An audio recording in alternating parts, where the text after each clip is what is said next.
Shalom, Israel. It's that time again. The I.S.U.P.K. under Commanding General Yahanna presents the Lord's 57th Annual Passover.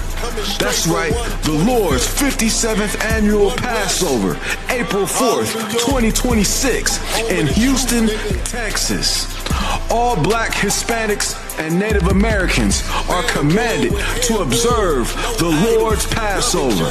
This will be the biggest Passover to date. You do not want to miss this. Fresh lamb, fresh wine, and bitter herbs as commanded by the Most High. Only $200 per person ages 17 and up. The biggest event of the year. There is only one Passover, and it's under Commanding General Yahanna. See you there, Israel. Shalom. Nobody else there to compare to. Train for war, men of war, and warlike apparel. Prefer our leaders, can't get between us. Watch where you stepping. Cause us.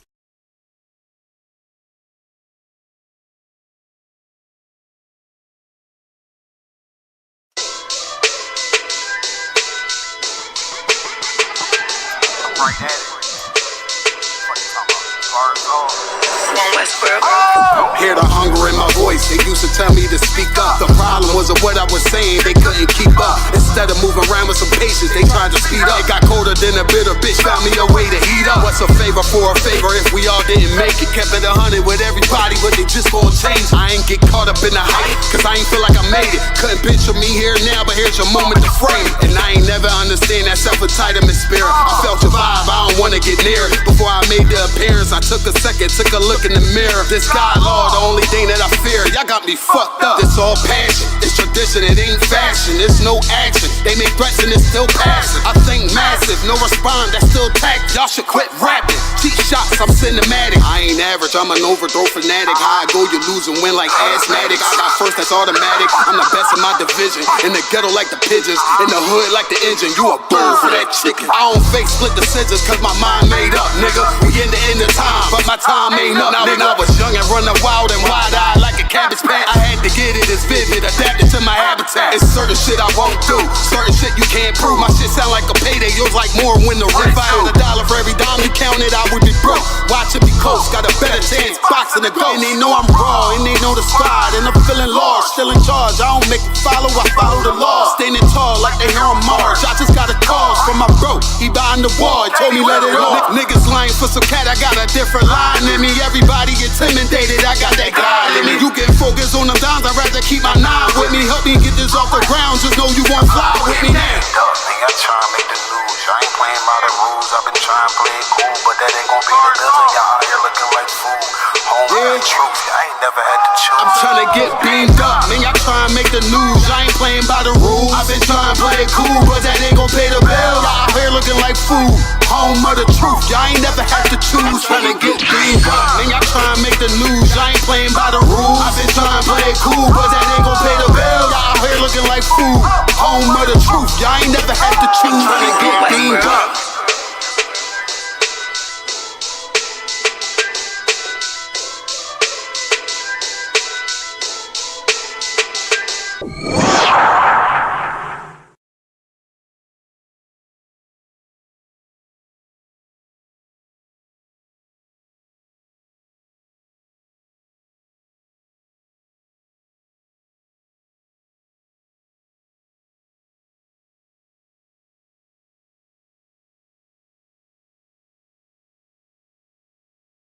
Shalom, Israel. It's that time again. The I.S.U.P.K. under Commanding General Yahanna presents the Lord's 57th Annual Passover. That's right, the Lord's 57th Annual Passover, April 4th, 2026 in Houston, Texas. All black Hispanics and Native Americans are commanded to observe the Lord's Passover. This will be the biggest Passover to date. You do not want to miss this. Fresh lamb, fresh wine, and bitter herbs as commanded by the Most High. Only $200 per person ages 17 and up.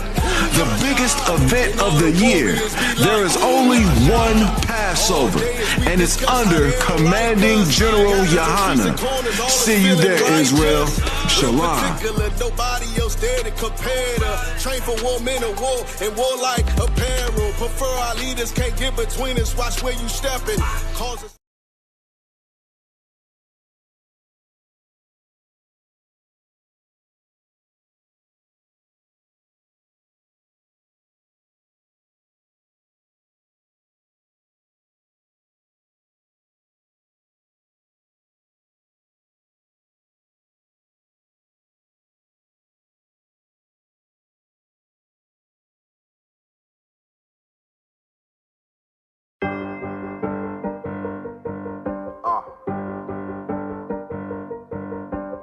Yeah, on 44 shit, you know what I mean?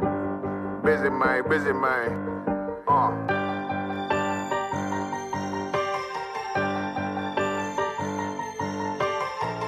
Look, when that shit drop, you step all the way on their neck, step on their neck and their head with that shit.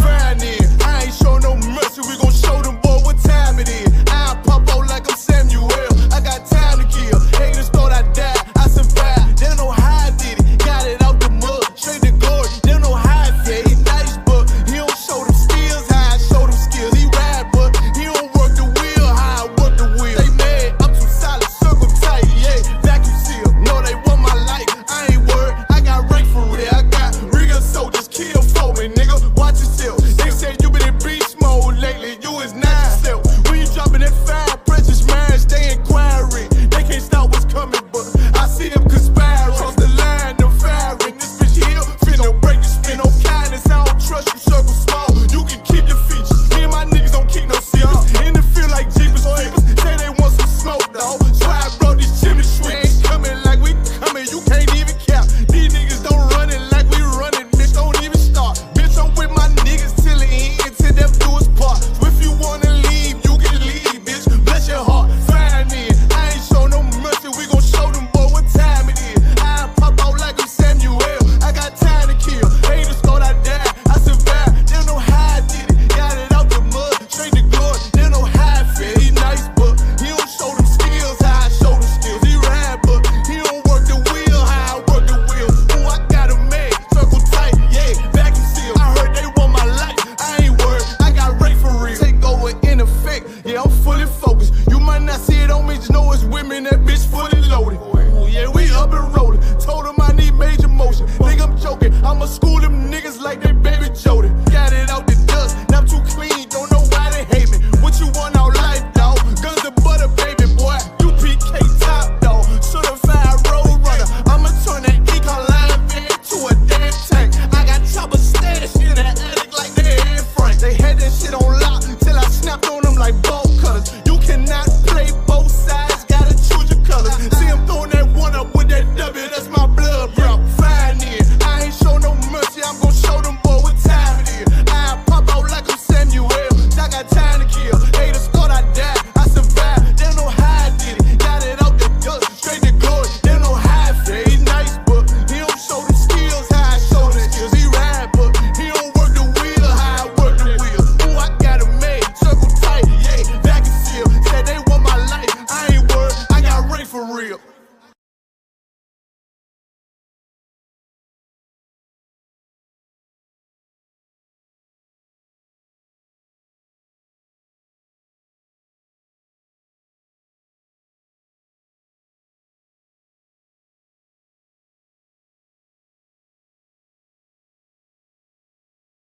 Still I can say in audio. What about now? Yeah, it's what I've been also. Yeah. Somebody was just telling me about audio, but somebody was just saying, yeah, they're hearing you. He ain't smiling now.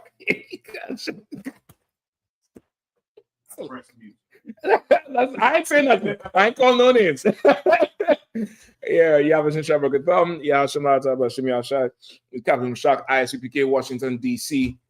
Scripture breakdown class, I.S.U.P.K under Commander General Yahanna. Since 1969, home of the truth.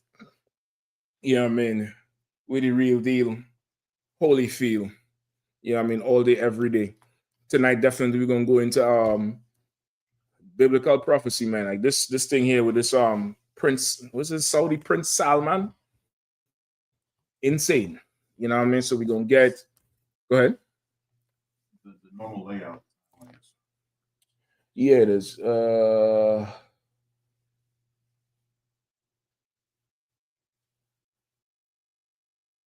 Hold up. Maybe somebody moved it up.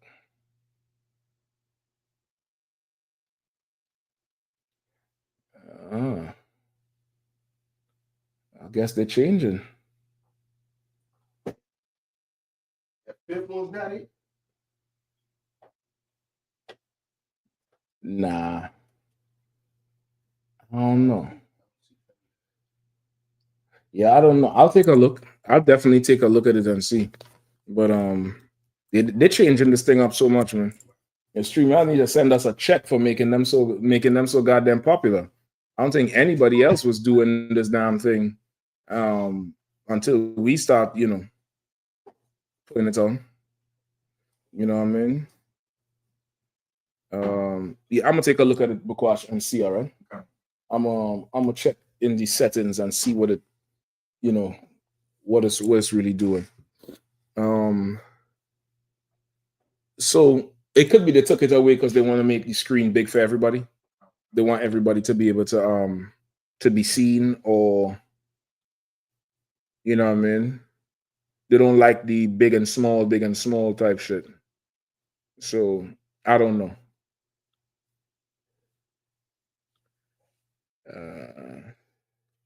Yeah, I'm gonna look and see you know why it's not like that. All right. Okay, hold on. See if you see it there now.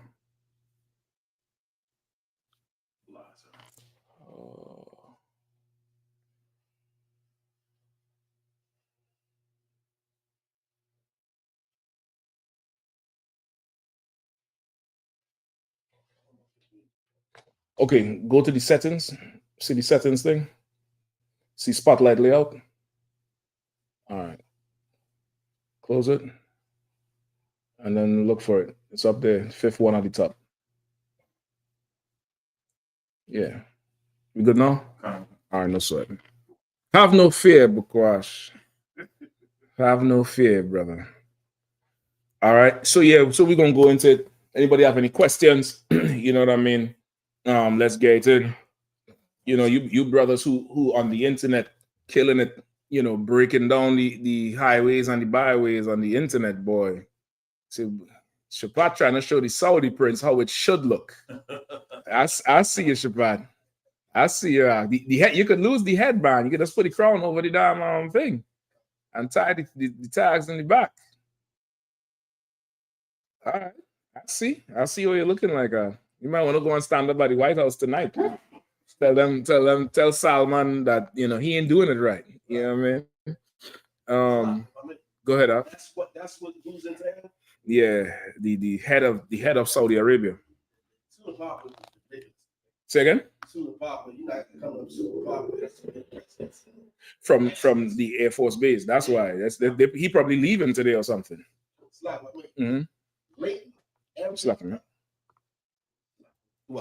Lately, every other day, somebody's traveling up and down from the White House to the base.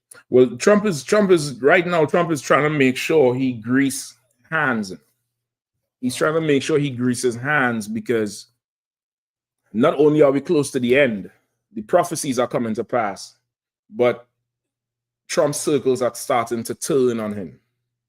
Right, his inner circles, people are starting to have a lot of fracture in there, and it happening because of his I don't want to say bully tactics, but that's damn near how he is.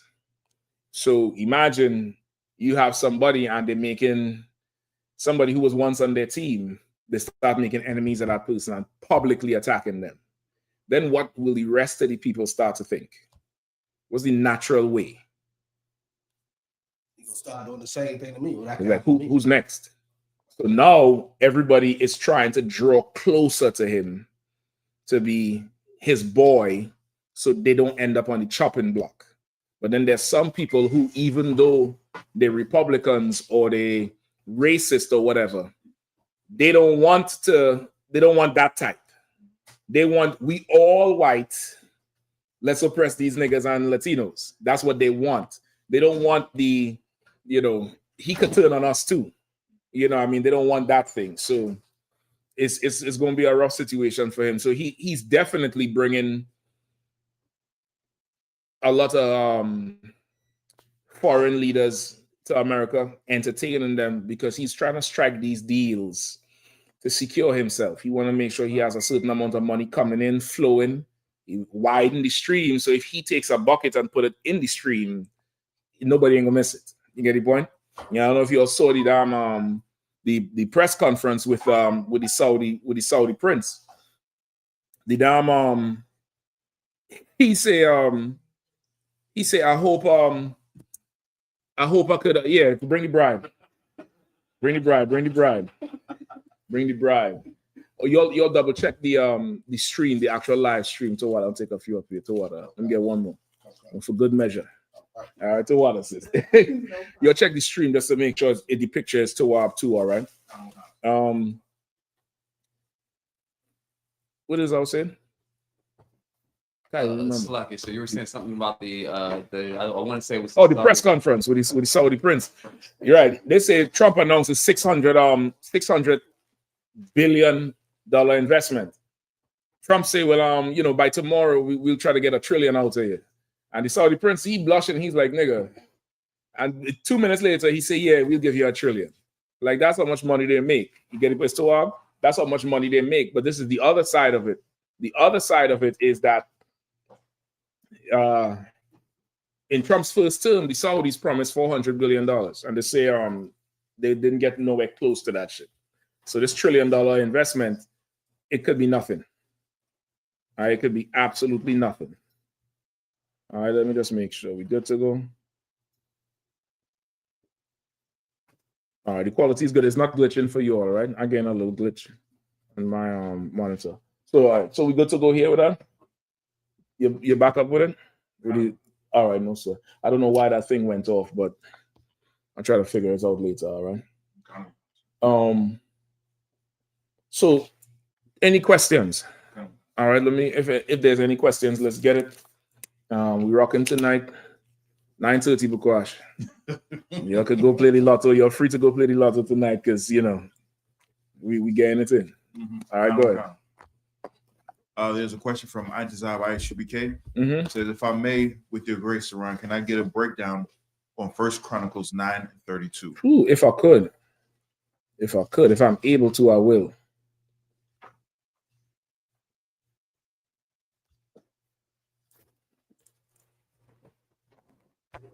First Chronicles 9:32. Don't forget, you'll put your phones on mute too, all right? Oh, vibrate, not mute, but vibrate. Vibrate is definitely on. You don't want to miss no call. Anything could be happening. You know what I mean? Shit. You might get a call.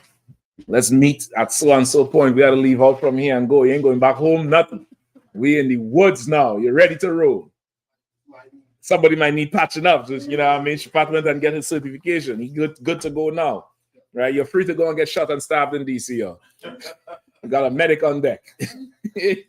Like in them old, like in MASH. Medic! Go ahead. Where we at? 1 Chronicles 1? Chapter 9 and verse 32.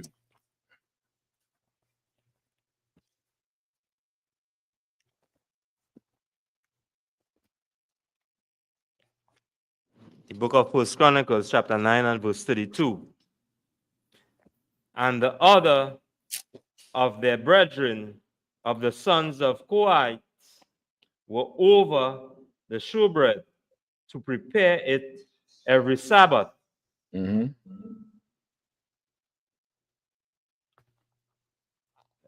More? Shalake more?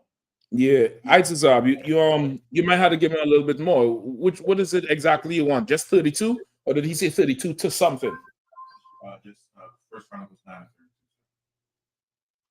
He may have typed the wrong thing.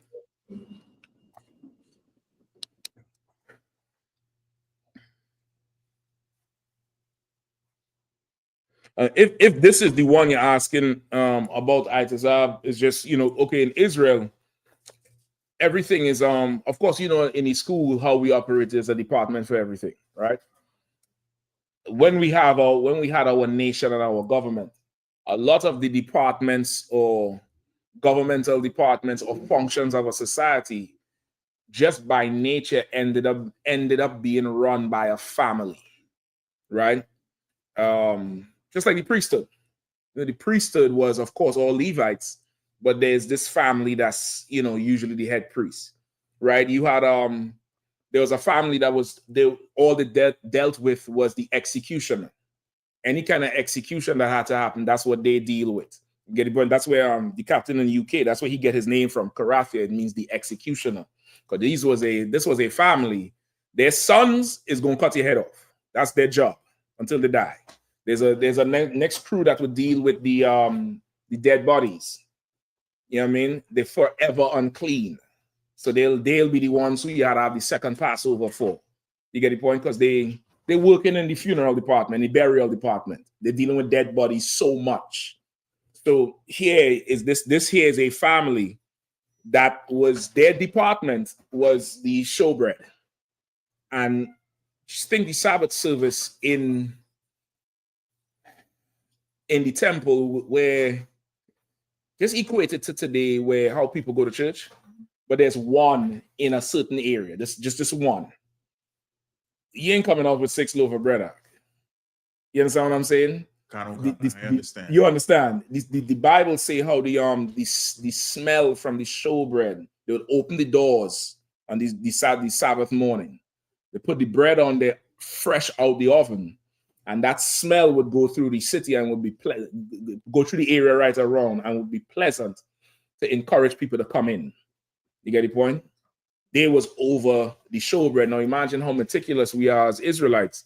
Where you put somebody over the bread, and imagine that counselor arc is flour and yeast, and you need a better butter, or it's that detail because the product is so intricate in the Sabbath service. Now, if that's the question he was asking, I'm not sure. All right, you might have to you might have to double check with him and see. So he responded. He says, "Who baked the showbread, the priests or the Israelites?" Okay, this you have to check and see who this family is, right? If this family, hold on, you have to check and see who this family is. The Kohathites. You got to check and see who their family. Anybody have a Bible dictionary? You could look it up or check Blue Letter Bible. You need to see who this family is. I can't say for sure if this is Levi or some other family from one of the other tribes. I can't say for sure, but you can check it out. Just check First Chronicles 9:32, the Kohathites. All right. I believe that's it. Kohathites. Yes, sir.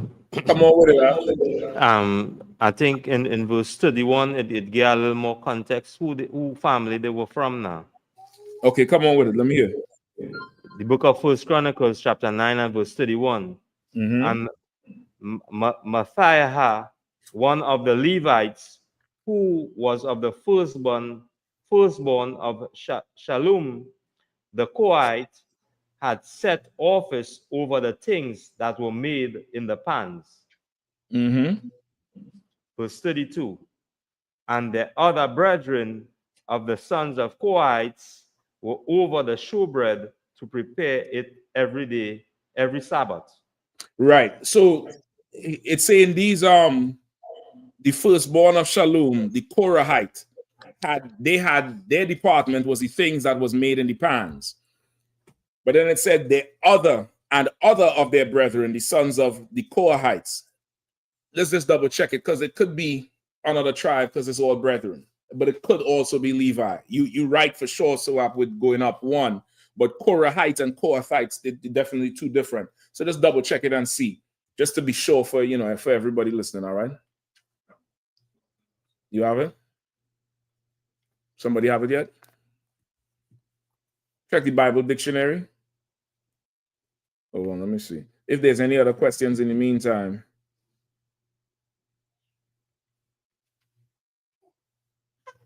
I'll take it too. All right.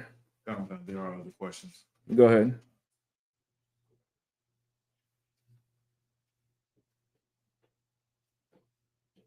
Real quick, also in the one here, Allah says, Shalom, Lord Christ, like if I may get the call-in number. The call-in number is 202-989-1950. I'm about to put it on the ticker. Okay.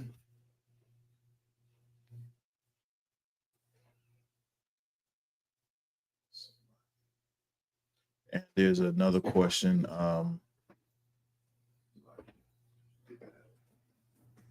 There's another question from Sandy R. It says, well, it's like this. There's more questions up top.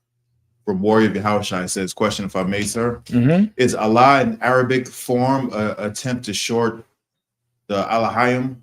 Notice both Allah and Allah sound the same in both word and both claim to be the God of Abraham. I got you. It's not an attempt to short anything. It's definitely an attempt to copy, if you want to put it like that. What's the scripture again? First Chronicles, right? 9:32. It's not an attempt to shorten it, because to shorten it would mean that Arabic, you could take it slowly off. To shorten it would mean that the Arab language, Arabic, that's it? Arabic. It sounds funny when I say that. Say it. What's the language they say? You said Arabic? Arabic. What did I say? Arabic? It's all right. It's all right, Doc. It's all right, Doc. It's okay. It's okay. Don't worry about it. I'll take you out to the Caribbean one day and everybody laugh at you. With your Potomac ass. I'll take you all down there. All right, don't worry about it. You'll have all your fun. Huh? What you say? Go ahead, have fun. With their language, it would mean that their language is very similar to Hebrew.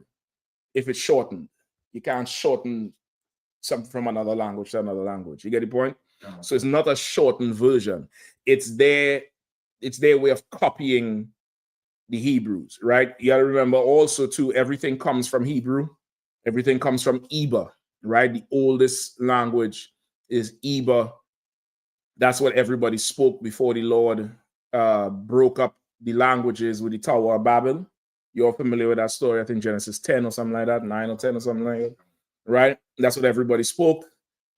Adam's line kept the Hebrew, right? All the way down to, who's this? Is Iba and Aram. The white man thinks it comes from Aram. That's why he calls the ancient Hebrew Aramaic, right? You'll see that anytime you see our Lashawan Kodash, he refers to it as Aramaic because he thinks it traces back to Aram, but it traces back to Iba. Iba is the English for Ibar or Ibaria, which is of old, which is what Hebrew means. It's Hebrew and Iba is Hebrew, right? The Hebrew it traces back to Iba. Everybody spoke that language. That's why everybody is a Hebrew Israelite or Hebrew Edomite, Hebrew Ishmaelite. That's how everybody was defined. If you notice, we always say Hebrew Israelite. That's why you say Hebrew Israelite, because you're defined by the language first. That's how people are today. That's why white people are called what? English, an Englishman or a Spaniard, because you're defined by the language you speak. It's attributed to your race. The Arabs, coming from that background of being Shemitic, would also have Hebrew in their language. But of course, they, are not of the line of Isaac. They branching off. They having eventually, what's the word? Arabic. I just need a reference, Zach. No. Arabic. And also copying our culture and customs. So it's more so of a copy more than shortening anything. Anybody at Babylon to Timbuktu? I got mine. You're supposed to have everybody make sure y'all get a copy of this too. I mean, sisters could do it for sure if they want to, but you brothers, y'all need your war bag should always have your Bible, preferably a 1611 with your Apocrypha. If not, have your Apocrypha separate, Bible dictionary, a picture of Caesar, Get a small one of these. You little, you know, about this size that people stick up on the wall. Keep that in your bag. Babylon to Timbuktu. I think there's a couple other books. Life and Times of Caesar Borgia. There's a few books you should have. Now, of course, with phones now, you don't need to carry it. But what you don't want to be is fumbling around with a book because you're so used to a phone that you can't open, and you look silly when you're trying to explain something to somebody because you can't manipulate a book. So make sure you at least have these things. You will need it, all right? So what we need? 46 or something? Who knows where it's at? 42.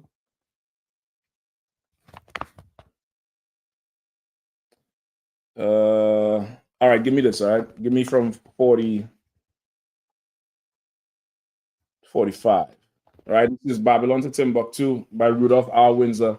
He's a historian. He taught in many universities, and he wrote a few books. He wrote Valley of Dry Bones. I think there's a few versions of this one. Not every single thing in here is accurate, but there's a lot of what he studied and researched that is accurate. You definitely want. Let me see it again. I think you really want the highlighted parts. Yes, sir. 1 second. Go ahead. It was giving an example of who the Korahites is now in Joshua chapter 21 and verse 10. Come on with it. The book of Joshua chapter 21 and verse 10. Mm-hmm. Which the children of Aaron, being of the families of the Korahites, who were the children of Levi, had for theirs was the first lot.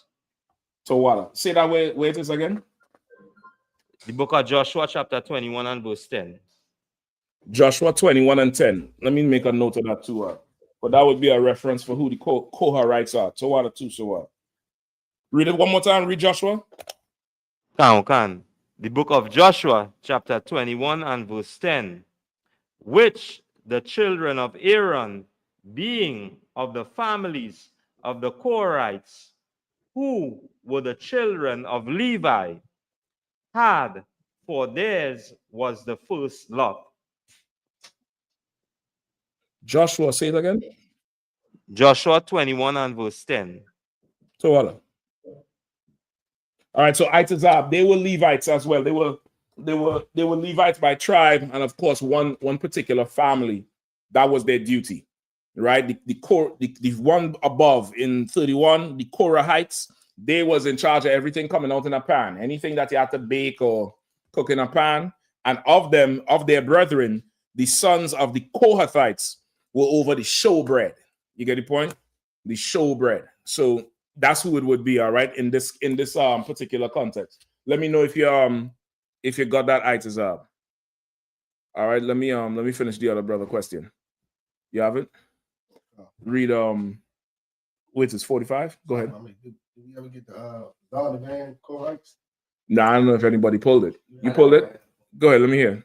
It says a son of Esau, a grandson of Esau, a descendant of Caleb, a Levite from whom the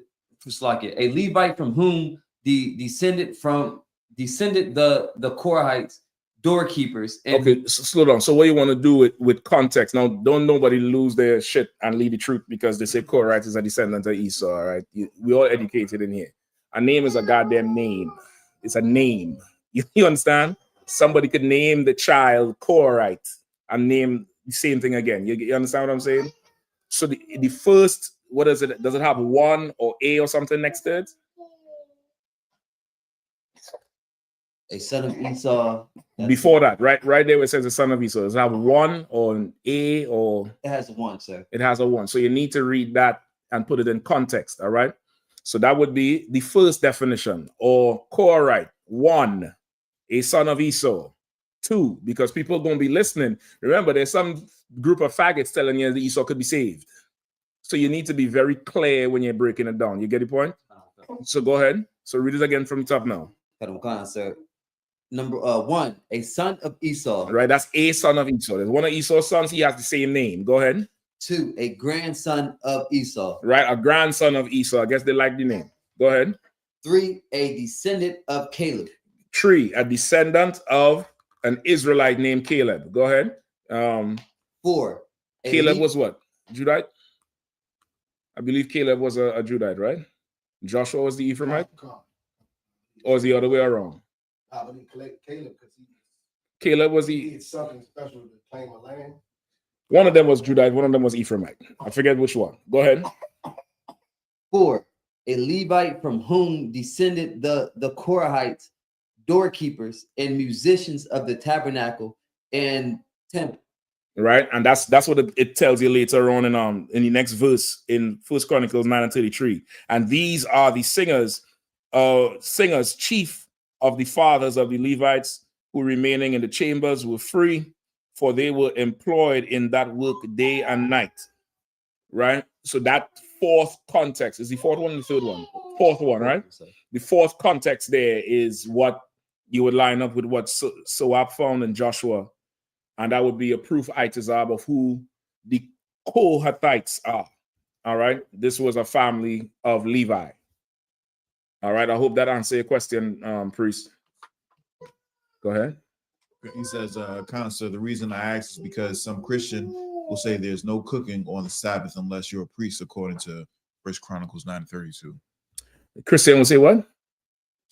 Because some Christian will say there's no cooking on the Sabbath unless you're a priest, according to 1 Chronicles 1:32. 1 Chronicles 1. So he's using this to cut them?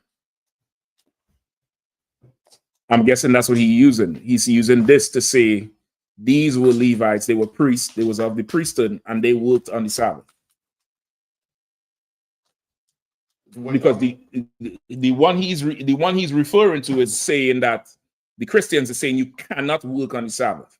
You can't do nothing. So it sounds like he's saying he's pulling this to show them that if you're a priest, you can. Go ahead. If I may, he's saying they're using this according to this. They're saying you can't cook unless you're a priest.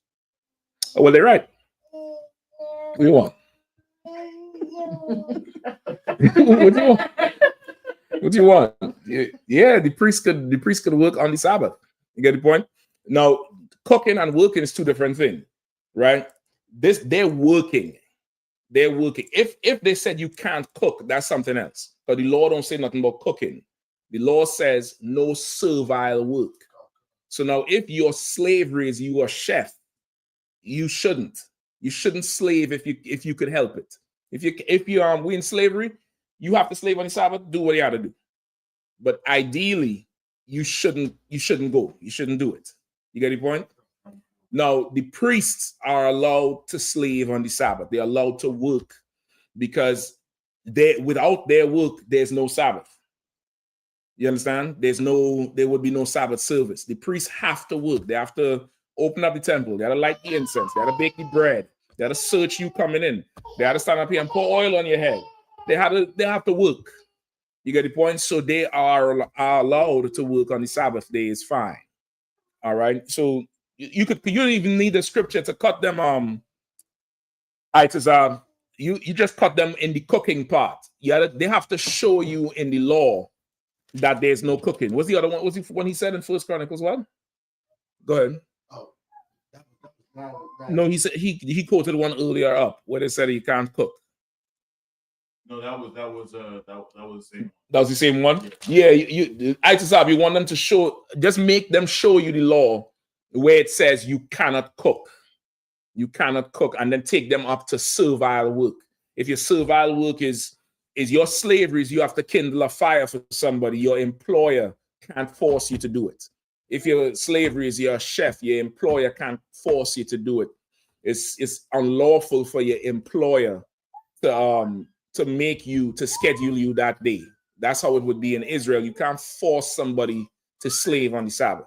Go ahead. It's like if I may, with a good precept, what's the name?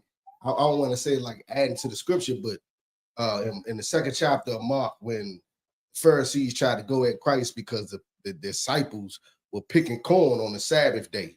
Mm-hmm. Like I imagine they had to cook the corn. But you ain't never been hungrier. You ain't never been really hungry, You ain't never been. It don't say they cooked it. I don't think it said they cooked it. I think they was in that field, brother, and they got hungry and they took that corn, brother. All right. So that's it. That's how you would use that one itazab. All right. So that's it. Yeah, hold on. Did he reply again? Yeah, for the most part, you just want to remember it's servile work. Just remember that servile work. It's not saying you can't wake up and because if you can't cook on the Sabbath, guess what else you can't do? Start the engine to your car. You can't wipe your ass out. You can't take a shower. You can't do this. That's working. If you can't cook, that's not what the law is saying. It's talking about servile work. Like, no, you can't. Somebody can't say, hey, you got to come here today and open the shop up. You can't do that part. All right, we good to go? Let's get the other brother's question. What's going on here, Bukash? Up on the anything? All right, no, that's the same brother. No one yala? No one, just hold on 1 second. The brother working on the call for you. All right. Go ahead, Shapat. So now this is the brother's question about the Arabs. All right. What do you want me to start again? Babylon and Timbuktu. From that first highlight. Damn, this fall apart that easy? I ain't hanging it like this, sir. I ain't hanging it like this, brother. The fuck. You Commanders fans, boy. Y'all could break anything, boy. Y'all break RG3, y'all break JD5. Now you break Babylon and Timbuktu. Here, nigga, here. All right. Yeah, fine. We ain't going Super Bowl any goddamn way. What's up, Booker? Go ahead. God damn it, brother. Shit. I know I did not hang that book like that. I just turned the page. That should have fall out. I feel like I was friendly. The only thing could make that right is one of them hoodies for free. That's the only thing that could make that right. I'm just saying. If you had yours, that wouldn't have happened. Go ahead and read, brother. God damn, brother. Every time I open that book, I'm gonna remember you, brother. Every single time. So what? Appreciate that, brother. Now part 1 and a part 2. Go on. Go ahead. Babylon and Timbuktu. Page 45. In the second half of the book, since you split it, Moses. Go ahead, God damn. When Muhammad was born, many Arabs were still worshiping the sun, stars, spirits, and idols. The Arabs possessed 360 idols, one for each day of the year. Right, when Muhammad was born, Islam was into polytheism, right? Monotheism. Theism is of God. That's the Latin comes from, of God. The Muslims were. You have to chapter. Who jumping in? Oh, that's no one. Or why didn't no sweater? You have to chapter. Right? The Muslims were polytheists, meaning they had a god for each day of the year. All right, and any Muslim saying that's a lie, please inbox me so I can give you the proof. Because I done spoke to real Arabs and they said yes, before Muhammad they had a god for each day of the year. 365 gods. That's why you're familiar with the Aladdin movie. The carpet they're on is a god. The genie is a god. Like, they have a god for everything. They worship every damn thing because they're heathens. They didn't know nothing about no Allah before Muhammad. You get the point? Before Muhammad, they had a god for every single day of the year. Right? Go ahead. Come on. It's like, my man, it's crazy how these days they make every day a special day. Like, it's not National Nacho Day. It's world, World Cell Phone Day, World Left-Handers Day, World Big Toe Day. Is a day for everything because that's how the heathens are. They need to worship something every day. All right, go ahead. Just only stay in the highlight. No, you might. Let me see. You might could read on. You might could read the whole thing on. Yeah, you can read just the highlights, all right? Shepherd boy, remember. Yeah, just the highlighted part, and then when you're done, skip to page 48. Okay. Go ahead. In his youth, he was never taught to read or write. Right? In his youth, he was never taught to read or write. Their prophet, Muhammad, was a illiterate bastard. He couldn't read. He was dumb. Almost rocks. Go ahead. But his imagination was superlative. If the book was together, you would see it. It was superlative. It was superlative, meaning what? His imagination was great. He had imagination like a child, not great in terms of good, but great like a fantastic imagination. Like he'll come in and say he see a dinosaur outside. That's the type of person the historians say he was. And if you ever talk to an Arab, they sit the same way. They're very grandiose. They're very boastful and aloof and think themselves something until they're in a room with an Israelite. And everything they do, you could go ahead and sit in your chair and all. You know how to stay close to man. Like, all right, brother. Right? Until they're in a room with an Israelite and they try to copy everything the Israelite does. Any Arab that's around an Israelite, he tries to do what Israelites do. French Montana, who is a boxing fan here, old school boxing fan. You all remember the Arab from the UK? Yeah, he always dancing. He came in. You could probably pull up Prince Nasir or some shit like that. Some Arab. I think it probably was in the 90s, maybe late 90s or early 2000s. He was very flashy, right? Wearing gold chains, had a GI cut like brothers, and he would dance in the ring like Muhammad Ali, a skinny dude. And they say he was so good. Come to find out, in the off season, he would go to Harlem, New York, to let niggas train him. Puerto Rican, I think, was his head coach. And he would try to, his whole persona was a nigga from the hood. Yeah, I think that's him. Is that him?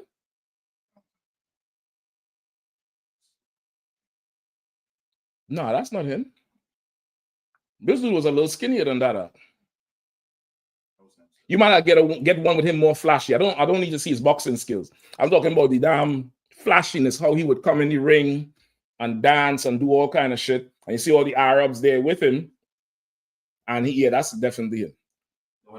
And the tiger print type thing. But you had to see how he would come in the ring and do all that extra shit. All right, you could find it any one time. Once you find some, that fourth one down, shit, you just saw it was just there. That one there. Yeah. Say pro debut 92. That's probably the one you want. Right? He would be so flashy doing all kind of shit. Every Arab, the brothers in the UK would tell you that. The Arabs 20 years ago would walk around with the man dress. Now they're dressing like what the UK would call road man, which would be like the Judite equivalent to a hood nigga, wearing the puffy jackets and the Nike Techs and the black Air Max 95 and the big chain and playing dancehall and driving flashy cars. They don't take the whole game from Benjamin. What do you think? Come on, Bukwachi, let's skip ahead up. That's the pro debut, so it ain't gonna show that flash. Oh hell yeah, it's showing all that shit. Ain't nobody was doing none of that. He got the guy on the shoulders. Right, even the fringes. You see the garment with the fringes? Say again, he got the what on his shoulders? Oh shit. The rug. Shit, he prayed on that rug before he came out. Even the fringes. That fringes is the Israelite thing. Brothers used to wear that on the boxing trunks. Right or wrong? That his whole persona is a black man's though. He gets way more flashy than this. This here, he's very humble here. How he normally do. Even that. Who do you see doing that thing? That fast, cycle boxing. That's nigga shit. That's how the Arabs do. I think that's enough. We need to, look at this, skinny chest nigga. Right? Salaka, sir. Come on out.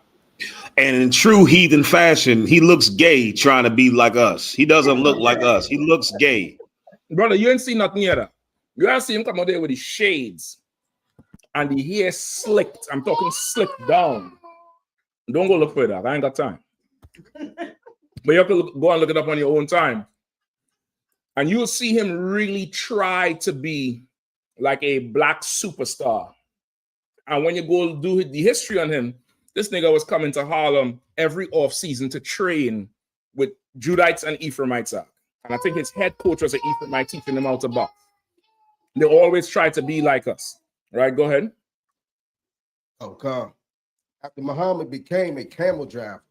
After he became a what? Camel driver. A camel driver. Just like the Arabs. What's the Arab slavery when they come to America?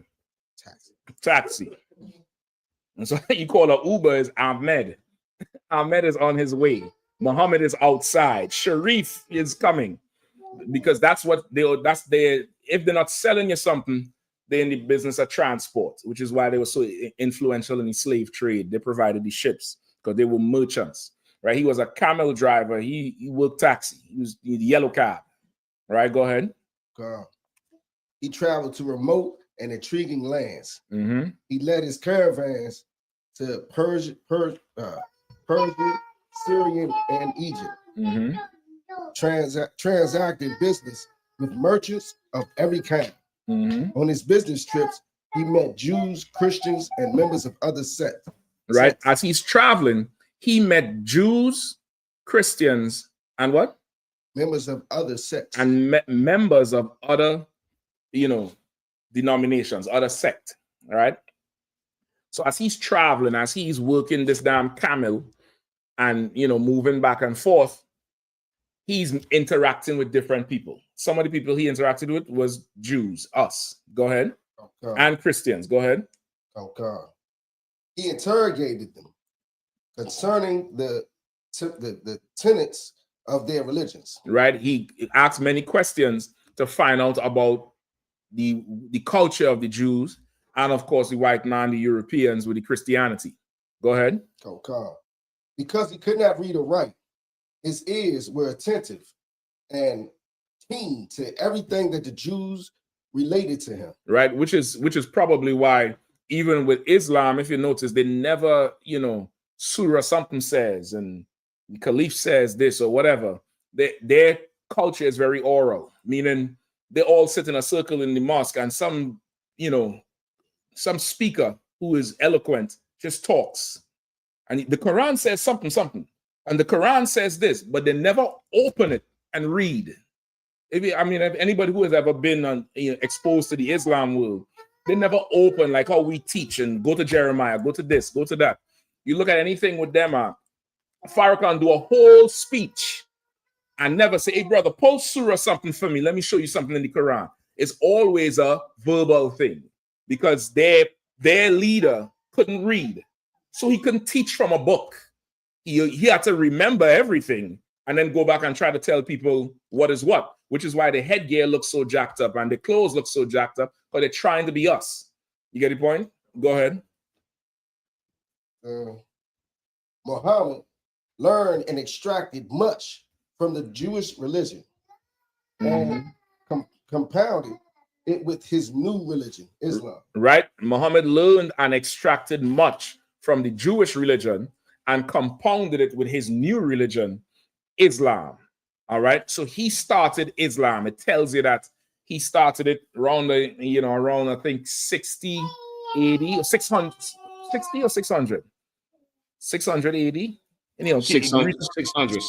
600 AD, which is about 600 years after Christ. He started Islam. You go to page 48. You already rip it off.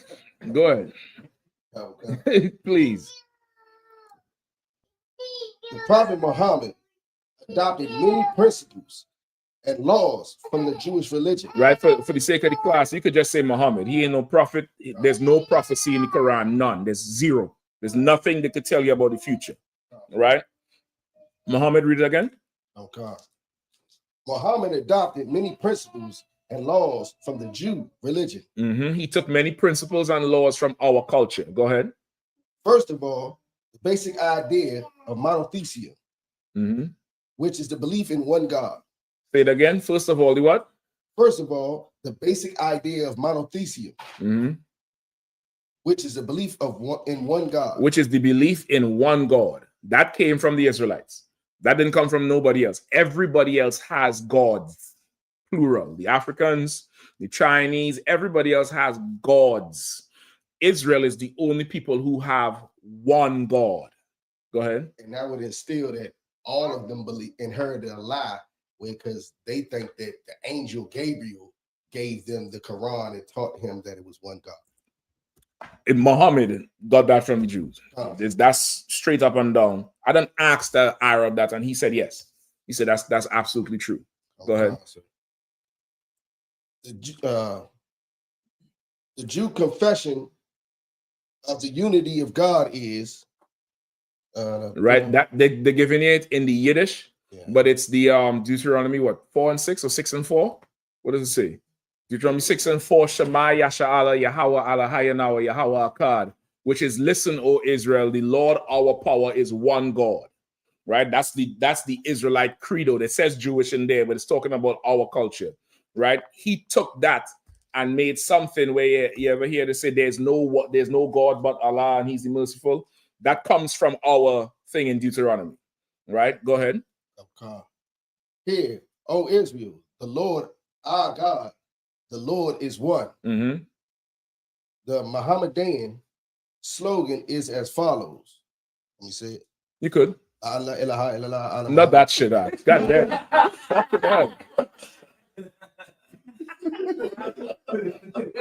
Nigga start talking in tongues up here. Come on now. Just read the English. Okay, God. There is no God but Allah, and Muhammad is about to try me to I take a drink out. You know, man, I had to break all the wine out. God damn. Oh God.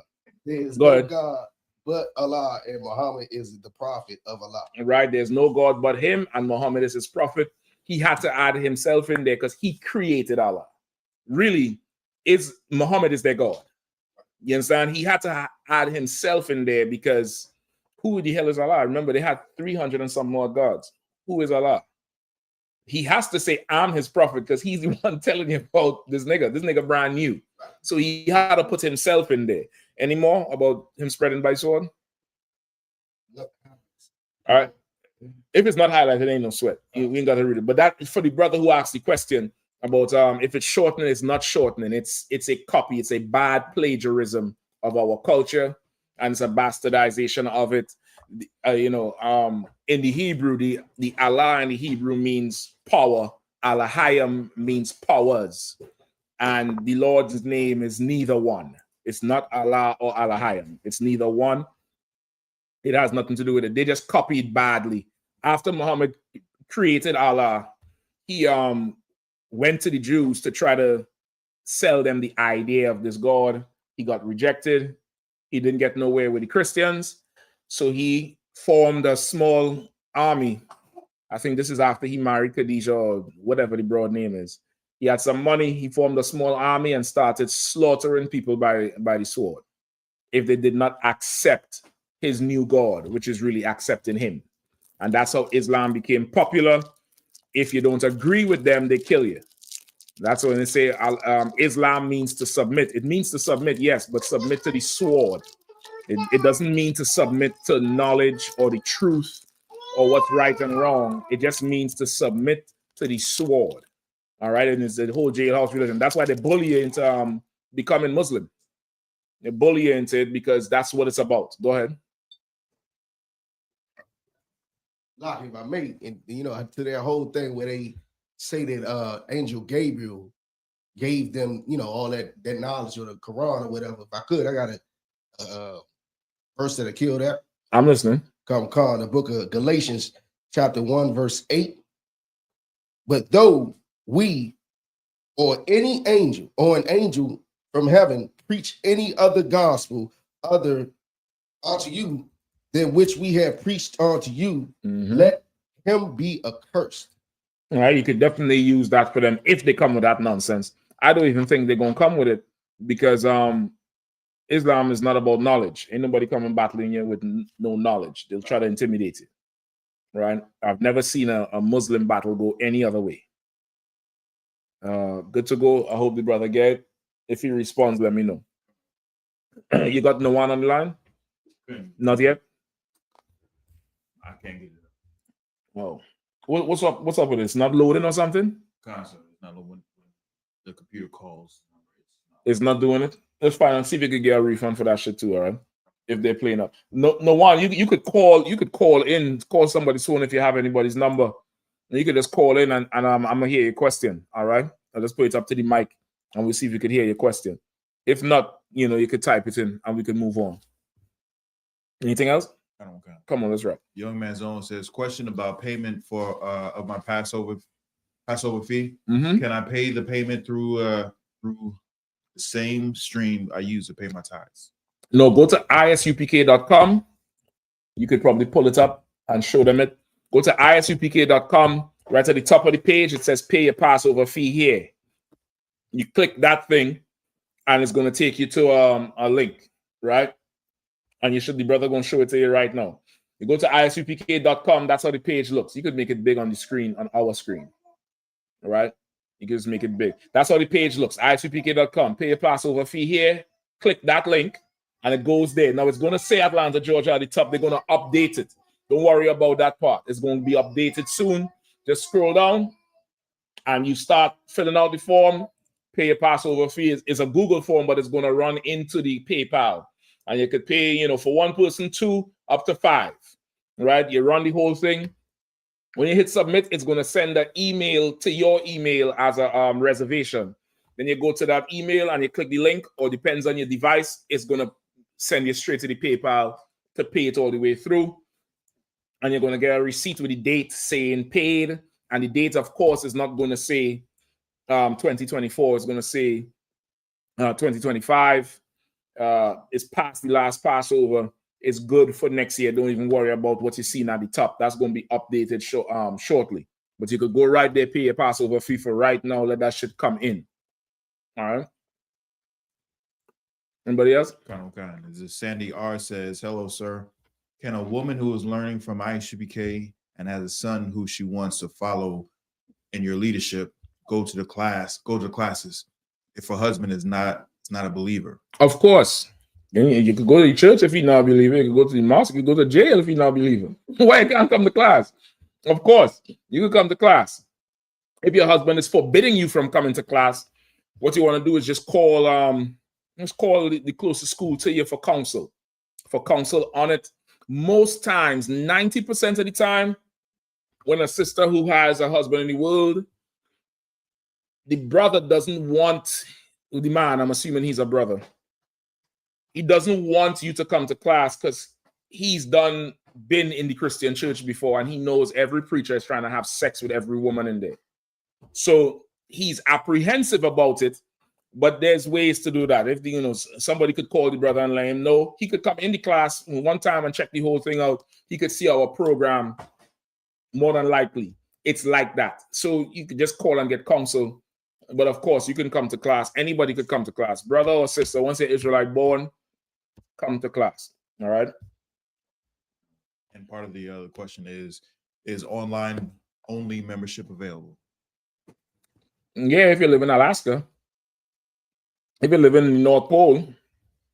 But if you somehow could jump on a bus or drive a car or take an Uber to the nearest Israelite school or UPK classroom, it would be better for your spirit to make it down to that class.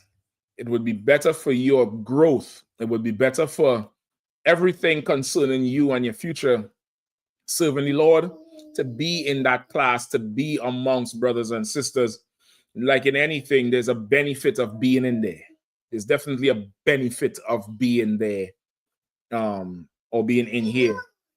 So I would say that. Now, of course, if you can't make it, you far out, you somewhere stuck in the middle of nowhere where the next closest class to you is hours away, just call for counsel and they'll tell you what to do.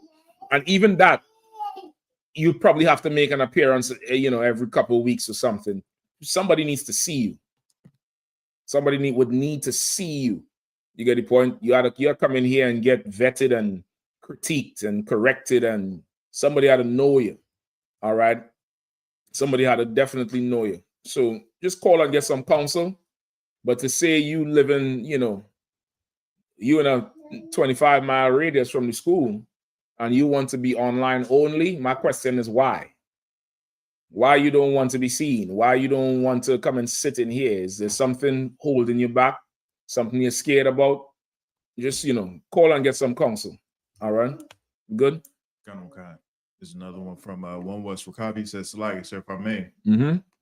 In Judges 3 and 15, did they keep mentioning Ehud being left-handed because it wasn't the norm, especially for the warriors? It could be. I'm not absolutely sure. Let's pull it and see. But it could be. But I think even today, there's a lot more left-handers today than I remember. I don't know when you all multiplied, but you all multiplied strong. I remember being a lefty was so rare. It was so rare. Even sports teams would go shopping for left-handed or left-footed players because it was so rare. But there's a lot more today than, in the past. But it's still something sort of rare. Go ahead. Like I think it was in the book of Judges when they were talking about this left-handed stone throwers that Benjamin it could had. be. Yeah, but definitely could be. You know what I mean? So you could check, you could pull the scripture and read it for the brother, all right? Where we at? Where we at? Judges what? Judges 3 and 15, sir. Okay, you could put his question up. So if I had a glance to see it, just let me, glance to see it, all right? Leave it up on the screen until we finish with it. That's ITHES Obzona.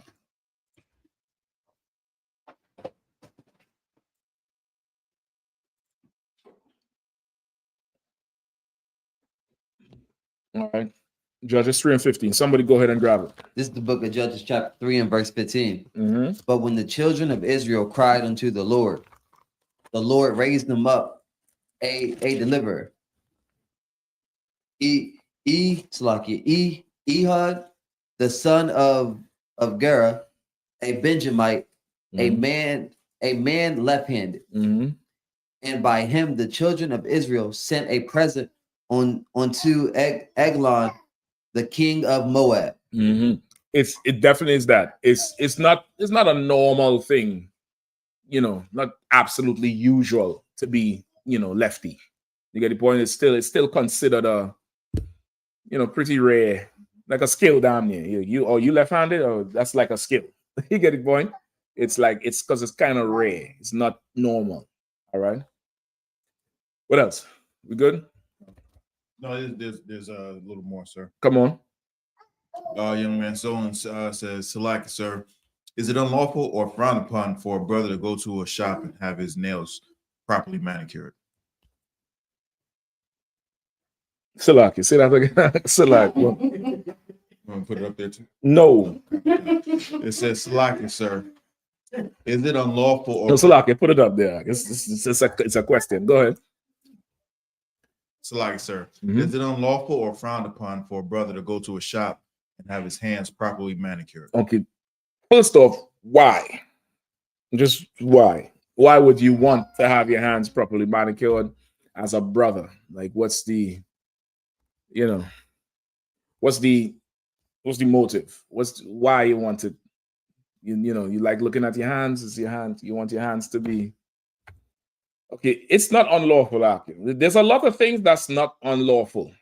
However, there are a lot of things that's just not expedient. Right? It's just somebody pulled that precept too. It's, the expedient one. All right. I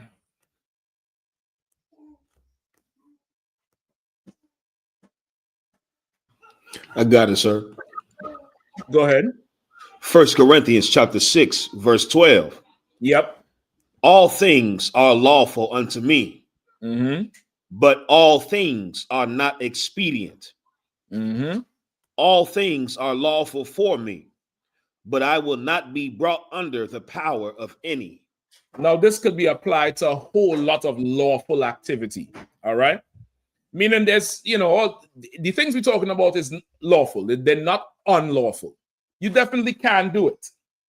Is it expedient for you to be, a man going to Miss San and sitting like this on the shop, and what you doing while she buffing your cuticles? What that's what I want to know. What you doing? You talking to them? You watching the game? You sleeping, brother? Just go bust your fingers up on a construction site. That might be a little bit better for you. Go buy a punching bag and bruise your knuckles up. That might be better for you. No, it's not unlawful. Do brothers get hand and foot care? I don't even like saying what he said, manicure. Yeah, brothers should not use that word pertaining to themselves. You just, hand care, foot care. That's enough, right? Now, you definitely could go and have somebody deal with your appendages if you want to. I wouldn't advise a brother to do it. It's not unlawful, but you can go do it. And, I would imagine there's brothers who do it. They ain't going to no shop, though. They may have a sister in the school who could, help them out. You get the point? There's I know one of the sisters on the brother's ribs, Kowan's rib, I always forget her name. Kowan in Louisiana. I think his rib does care, but for the elderly and people who have illnesses that can't take care of the nails, right? For older people who have diabetes or they have some foot problem, and she takes care of the nails and stuff like that. So there's sisters in the school who do it. Sometimes maybe a brother might go to them. But I wouldn't advise a brother to do it. I wouldn't advise it be done. However, it's not unlawful. If you do it, fine. Just don't come tell me you just came from the salon. Don't. I'm making a request. All right. If you do it, you could be asking on behalf of somebody, because I know, of course, you're trying to fish brothers and sisters into the school. But just make sure and just tell them, don't come and ask me how I like them. And if I think they look fly and shit like that, I'm going to end up in a council and I'm going to be fine with it. I'm just telling you straight up and down. There's some things, just leave it for the daintier sex act. Leave it for the broads, brother. Leave, they want to paint the nails and look nice, and me, I just bite the motherfuckers out. God damn, I just bite it down to a point, and that's just that. I sit right here and smoothing that shit to hell out. What are we talking about? You get the point? It's a lucky. I hope I answered that as best as possible. But I would not. Y'all better not never see none of y'all niggas in no nail shop. Shavat la. I'm just telling you straight up and down. La. Good. Y'all ain't trying to make me keep this black hair that I have here. I see my past over here trying to make me look like what's the nigga on CNN, Wolf Blitzer. I'm gonna be up here full of gray hair. You want to go to the damn salon to get manicured? Let me say Hebrew Academy coming up. Let me see how manicured you're gonna be. I want to have knobs. That's what you need to have. I got an issue with scratching myself in my sleep, so I got do my own. Okay, I'm not saying you can't cut your nails and all, but I don't do all the sawing it down. You could do that too. You could do that too. You could do that yourself. You could get the file. You could get a file.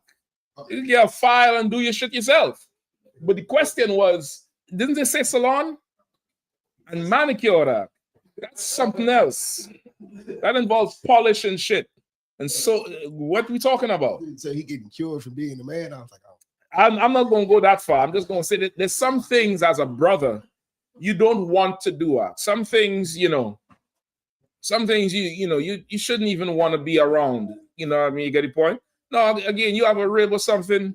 You want to let them go, soak your feet up and, rub them heels down for you with a stone. Do all that shit. She want to do that for you, fine.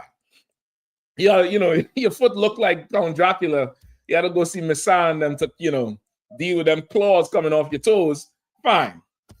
You gotta go in there and get manicured. I ain't too sure. Do whatever you need to do. Just don't come show me and don't sin. All right, that's all. Just pay your tithes, don't sin. That's your business. There's some things that's just your business. Yeah, all right. That's all I'm gonna say.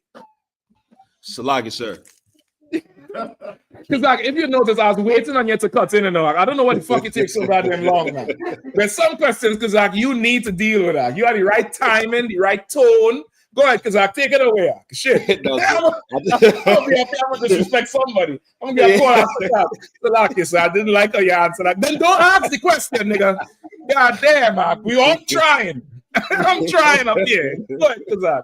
No, couple cuts. I just want to say it's the ISUPK is a truly a blessing in the earth for blacks and Hispanics and Native Americans, especially the brothers, because what I'm realizing is there's a lot of things that brothers just don't know if you're not around righteous men. And I remember, for example, I was in middle school and I was at my granny house, and she just, with your grandma, she do all kind of stuff, and she cut all our nails and then put clear polish on all our nails, the clear jump. And I remember I went to school, and one of the girls, I was seeing the girls whispering at the desk. I'm like, what the hell are they whispering about? And one of them finally was like, do you got clear polish on your nails? And I was like, yeah, I ain't seen nothing wrong. I'm like, yeah, my granny did it. And then one of them was like, that's gay. And I remember the feeling I felt in that moment, like you betrayed me. It was like, because if you don't know no better, it's like you have to find out the hard way. So the point I'm saying is, the Lord put the UPK in the earth, so brothers don't have to go through certain scars and pains of learning something the rough way versus a brother telling you, brother, that's not wise to do that. You shouldn't do that. Like, I wish I had somebody to tell me, nigga, clear polish for what? Like, I wish I had that, and I didn't see nothing wrong with it at that time because I didn't have nobody to tell me, like, no, don't let her put that on your nails. So I had to, I was scarred from that. Like, bitch, I ain't gay. I was like, I just let my granny do it, but I had to learn. So we could go right down the back. I'll show you how not gay I am. You don't get to know all these polishes. Right. Listen, that was an innocent thing. That was an innocent thing. And to a point, you're blameless in it because, you trusted an adult. You get the point? You trusted an adult with the thing. And, I don't think your grandmother had any ulterior agenda with it. I know even now, today, athletes are painting their nails with this black polish that's supposed to help with the cracking, the experience from, being so rough with their appendages. So maybe she knew something back then that we didn't know. I don't know. But that there was more of an innocent thing. Like, you didn't go say, hey, granny, deal with these. That's a little bit different. But I do get your point where we're living in a time now where the lines are so skewed and blurred. It's better to ask the question that might seem embarrassing. It's better to go through it, because what's normal now is not normal. That's not a normal thing for a man to do or even be worried about that. Like, a man really is, supposed to be dirty. He's supposed to be extra, whatever. The whole, clean thing and always prim and proper and every hair in place, that's for women. That's for women, which is why, you become of age and you get abroad. She kind of critiques your look. She kind of is, let me iron this for you. Let me wash this for you. I see them heels. Take this here, use this when you come out of the shower. Because that ain't your thing. Your thing is to make sure nobody don't die. And if anybody had to get killed, you doing it. And the things outside. You get the point? That's not really a thing. But because of how we are today, brother, we have a lot of time to worry about shit that who cares? Like, when you really think about it, who are you polishing and cleaning those nails for? Right. Like, for what? And if you say it's for nobody, it's just for you, how much time are you spending looking at your nails?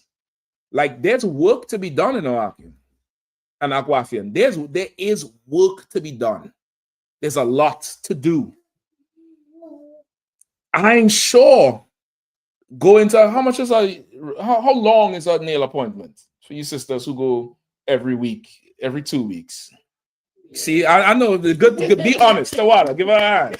You're sitting over there like, well, I don't go nowhere. So bullshit. I see you all at every cookout about an hour. As a man, you have an hour to spend on you know you're gonna wipe your ass. You do know that shit. You know you're going, you know, you might have to change the oil in the car. You might have to change a tire. That's just, you know, you want to put things in a certain amount of perspective. I'm trying to think. There's a scripture about manfully. In fact, give me that. Give me the other one. When I was a child, you know, childish things. Give me that. Now that I'm a man, give me that. I think that's 1 Corinthians. All right. And this is you know, more so for everyone, not just the brother who asked the question. All right. 1 Corinthians chapter 13, verse 11. To what? When I was Go ahead. sir. When I was a child, I spake as a child. Mm-hmm. I understood as a child. I thought as a child. Right. But when I became Stop right. When I was a child, I spake as a child. I did childish things. I understood as a child. And that's, you know, as a people, that's how we operate. This is how we operate. I'm not sure if it's why the white man calls us boy, or it's because he calls us that so much we behave juvenile. We are very, as a people, we are very juvenile in how we think, things we do. You come into the UPK, you damn near take on such a mature spirit, an adult spirit. You could be 19 and people think you're 28. Because in the short time in here, your perspective changes. The way you think changes. You're going to go through something that's going to harden you a bit.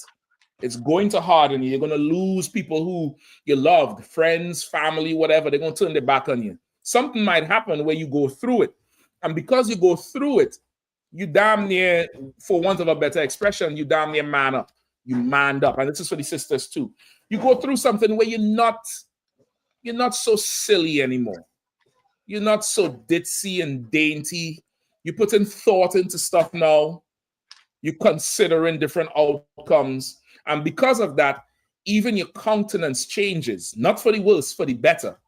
Because now people look at you and it's like, you seem sort of responsible. You could do this. It might happen on your slavery. Your manager, your co-worker start coming to you way more now. And you'd be like, what the fuck are they asking me all these damn questions for? Because you look older than them, not older like age, but like somebody who should be telling them what to do. You get the point? And that happens in the truth. And because we in the world, we've only been taught to be children. We haven't been taught to really be adults and take charge of something and have this plan and doing this and put things together. You get the point? We're not really like that as a people. We haven't been allowed to be like that. We've been stunted, if you want to put it like that. We've been stunted as a people. You get the point? Keep going, Kazak. Kawakan. But when I became a man, I put away childish things. When I became a man, I put away childish things. Like in here, it teaches you how to be a man. And by extension, how to be a woman. It teaches you how to really function in a family, how to function in a certain way. Like in here, brother, the children get to be children as long as they're children. Leave them, let them do this. Leave them, let them do their children. There's going to come a time where they can't do none of that shit no more. So let them have the fill of it now. Later, it's going to be required of them some more. There's some things that's going to be required of them. And that's just life in the truth. For the brother who asked the question or anybody else who may have questions like that, ask them. But be prepared for the answer and be prepared to now submit yourself to the answer. Right? You should ask everything if this is one of your questions. You should ask what color socks you should wear. Right. I'm telling you straight up and down. You should ask everything. In here, brother, you get told what you could eat. You get told sometimes when you could eat. You could get told what to drink. You get told what woman you can marry. You get told what husband you could have. Like that's how far it goes, because without it, what will you do? Look at Kanye West. He's 40-something, was once a billionaire, and is a child. You went on a whole rant about the Jewish man. Now you're sitting down apologizing to him like a child. You understand? Like as a people, we really just come to the Israelite school of UPK. You're gonna find out the truth, and you're gonna learn how to live it. You're gonna learn how to live it. You're gonna be able to put it in practice because somebody is gonna task you and then require it back from you. And that's something we don't get in the world. Nobody gives us the task to go complete and then follows up and be like, did you do that? Did you do that? And then check you if you didn't do it or reward you if you did it. Or sometimes you did it, they put more on you because they realize you got way more potential than you think. So I can't let you be satisfied at this one little level here. I'm not even going to make a big deal about this shit here because you are way more than that. I can't let you think, oh, you done, I to give you some more because you could achieve way more. You just can't see it. And now you're going to grow into a man. You get the point? Go ahead. You need the mic in. Oh, so what? I'll do that. So what? You're requiring it of me. I appreciate that. I like the code, but I need a hoodie. Put this out. Remind me to put this out every class until I get my hoodie. Nah, I'm joking with you. I definitely didn't give it to you like that.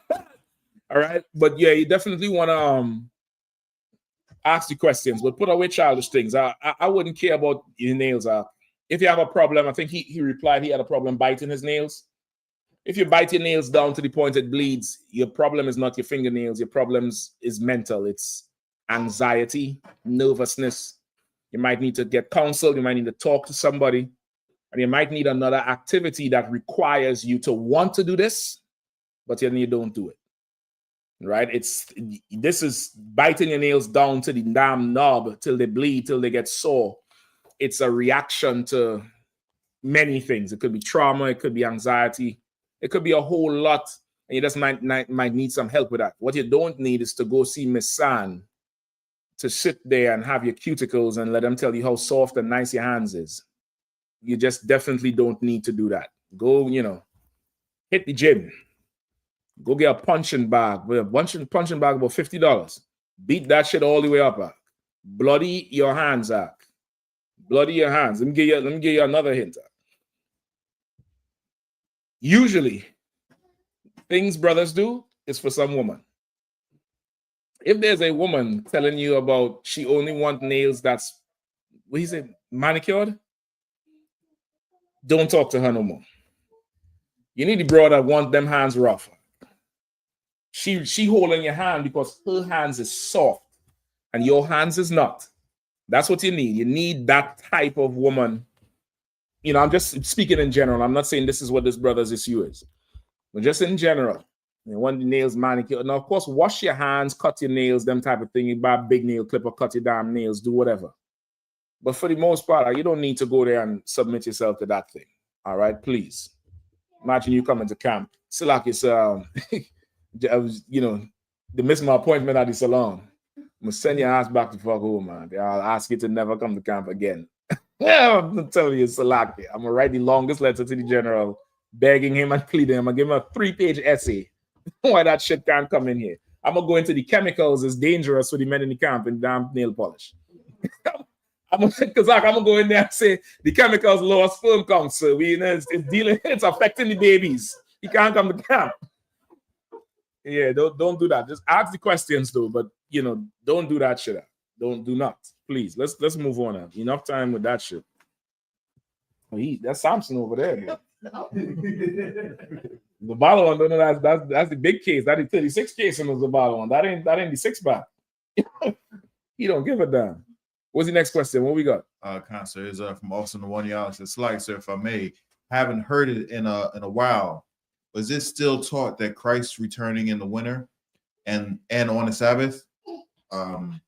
If so, can I get a scripture for that, sir? What?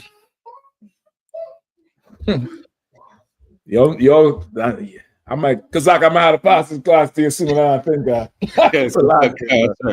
either I'm out of touch or I missed some classes in my life. Okay, go ahead. Come on, you heard that before?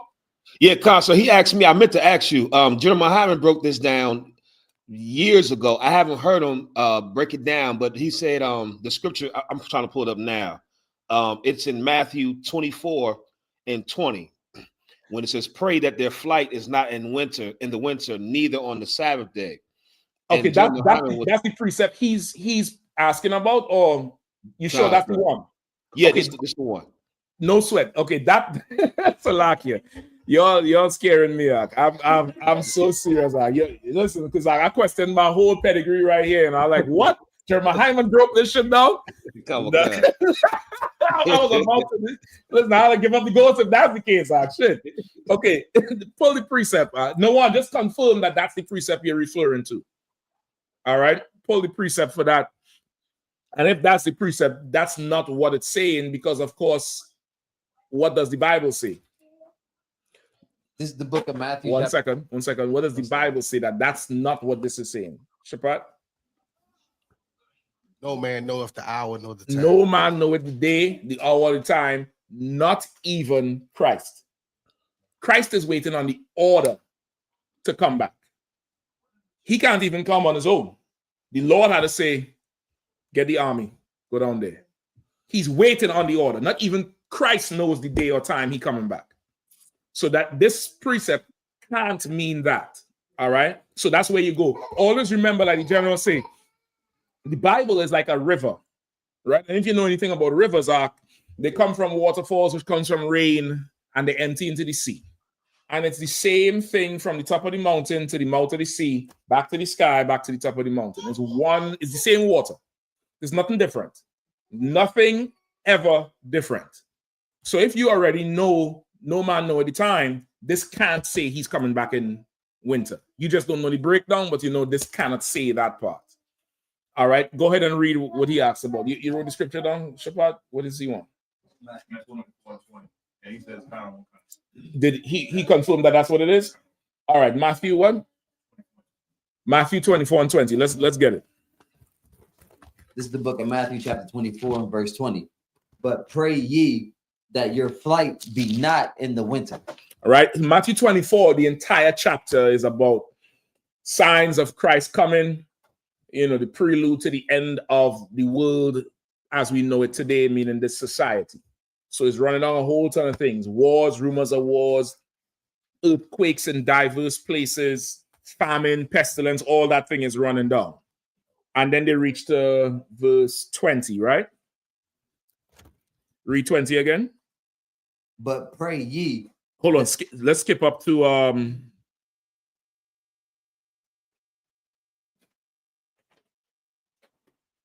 you can start at 14. Tawab over there. Tawab. You ain't tearing up that shit though. You're taking your time with that motherfucker over there. But my little archaic book, you treat like an immigrant. Go ahead, read it. This is the book of Matthew, chapter 24, and verse 14. Mm-hmm. And this gospel of the kingdom shall be preached in all the world for a witness unto all nations. And then shall the end come. Right? So the truth is going to be preached. We're going to be out there speaking, prophesying on the internet, everywhere, putting the word of the Lord out into all nations, because that's where our people are gathered. And once it reached to that point where the Lord decide, then will be the end. We close to it now based on the prophecy. Keep going. Verse 15. Mm-hmm. When ye therefore shall see the abomination of desolation, spoken of by Daniel the prophet, stand in the holy place. Whoso readeth, let him understand. Right, the abomination of desolation. This act here happened already, literally. Right? This act has happened literally. I believe this is in the book of Daniel, where they sacrificed the pig on the altar. Right? They sacrificed the swine on the altar, and nobody did anything about it. That's what it means when they said the abomination of desolation stands.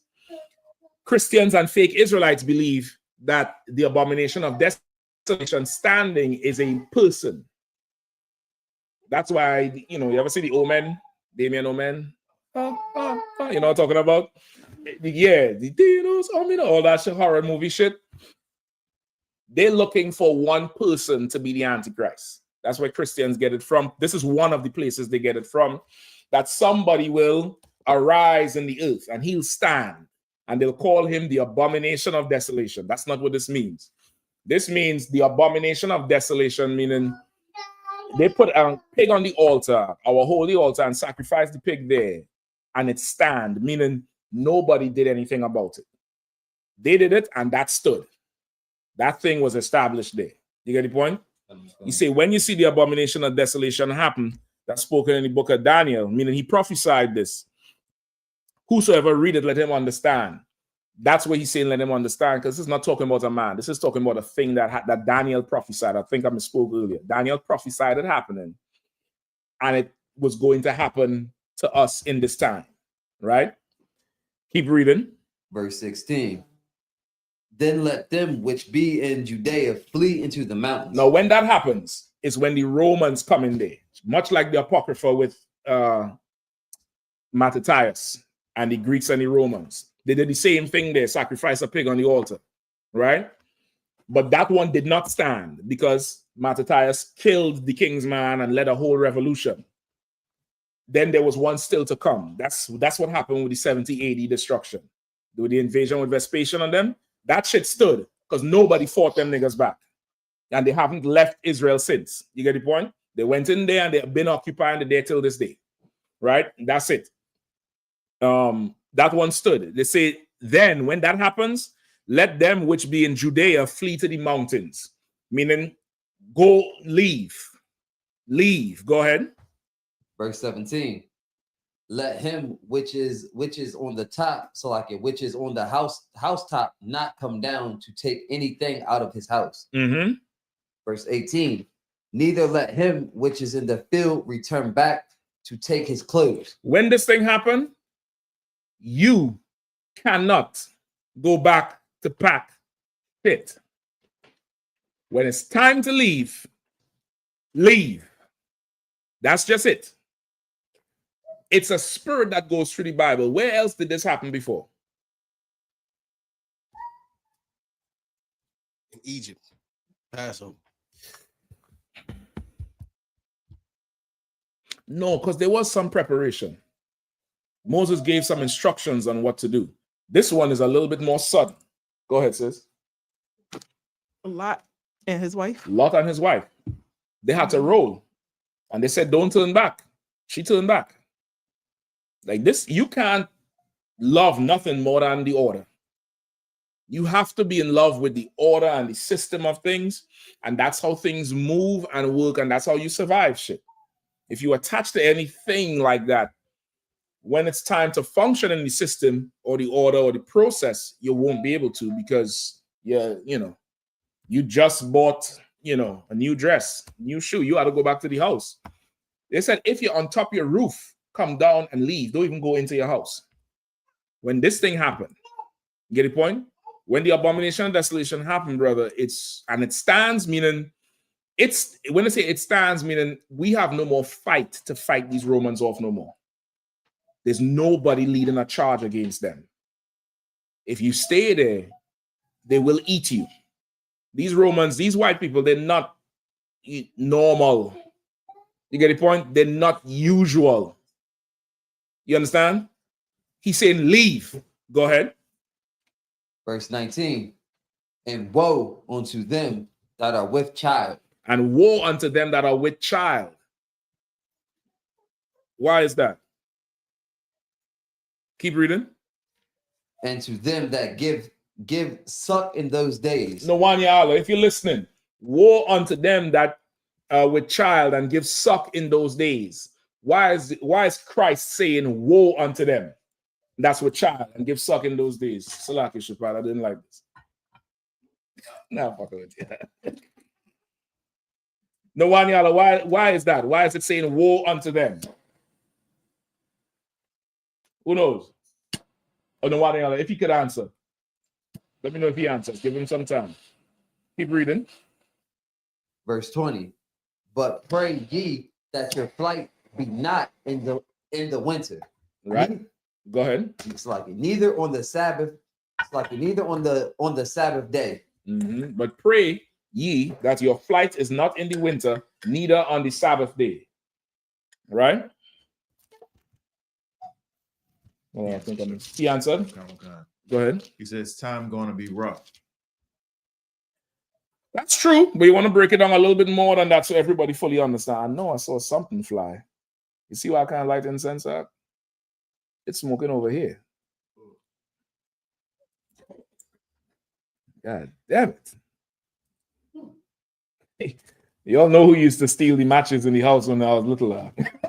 No wonder that bitch ain't burned down. All right. You can't water a woman who's heavy with child because we got to move quick. And they head into the mountains. How is she, how's she gonna be moving? She heavy with child and giving suck, meaning this baby is young. We can't even move in silence because this child gonna cry the minute the titty on his mouth. It's gonna be rough. Go ahead. What's on verse 20 say? Verse 20. But pray ye that your flight be not in the winter. But pray that your flight be not in the winter. Now that we get to here, why is he saying, pray ye that your flight be not in winter?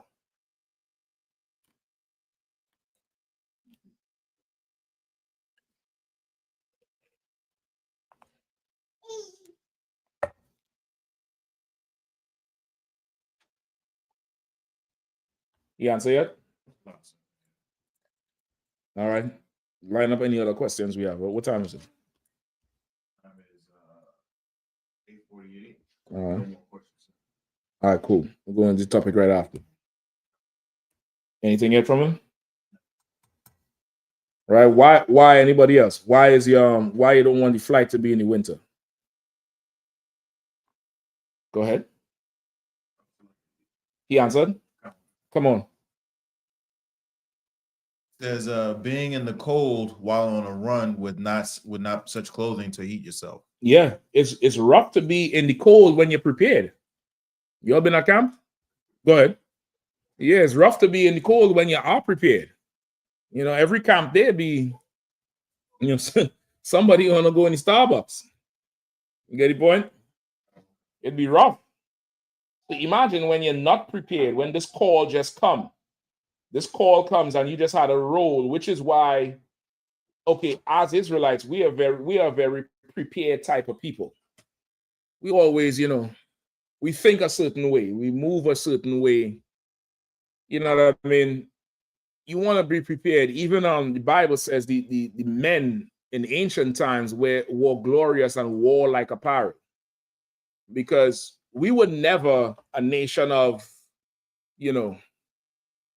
let's say we would never this what we have today, especially from brothers, right?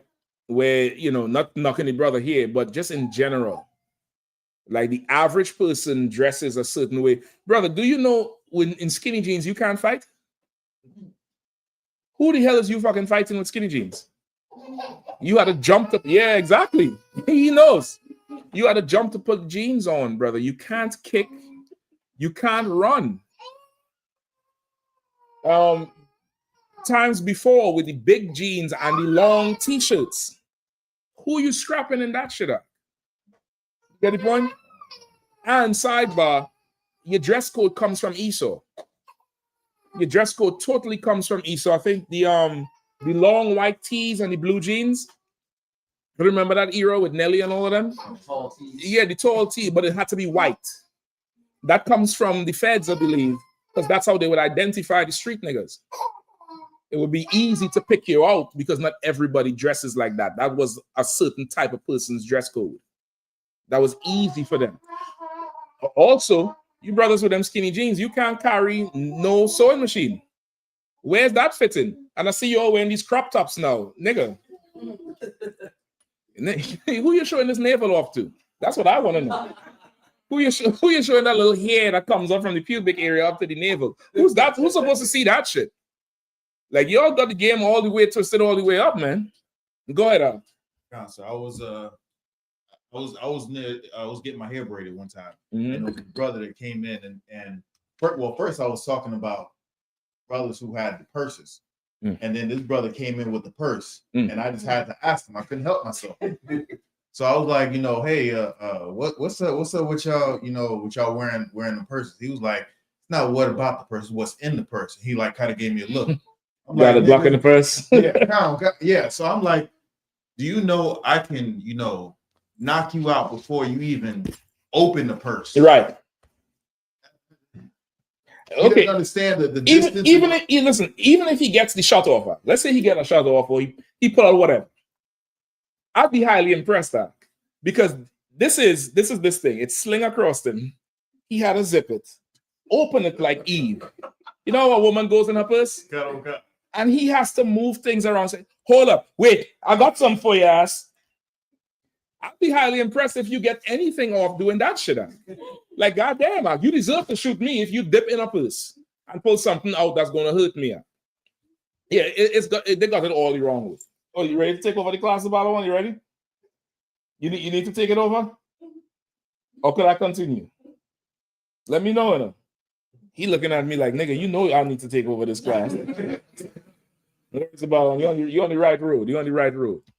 All right. So yeah, prayer. Did he answer prayer flight is in winter? Prayer flight is not in winter because you don't want to be out there in the cold. Remember, that's where you're gonna sleep, where your food gonna come from. You understand? Every fire you light, you're letting them know where you are. You know, once again, we're not thinking warlike, we're not thinking strategic. We're not thinking like that anymore because we've done fallen weak under the oppressor. You get the point? So that's it. If I could, sir. Go ahead. So like I said, this Officer William. Yeah, even in the scripture, it tells you that that's not what Christ is saying, because he's telling you to pray that it's not in the winter. You know, he's telling you like it definitely you know that based on being in class for sure, but a young brother who may be studying on his own see it for the first time because of the damn internet you don't know what could come into his mind from it. You understand what I'm saying? I definitely get what you're saying, but I do remember reading certain precepts and thinking one thing, and it's not that, and it's just, you know, it's just the natural progression of things. He's a young brother. He saw it, and for some reason that settled in his mind. Maybe he heard it somewhere else or something else. Yeah, he trying to tell me party done. That's what he's saying. If he had that big hook and then big hooks from the comedy show, pull me off stage with the big hook. Yeah, you got to plug it back. Oh, it's good. So you understand what I'm saying, Warrior?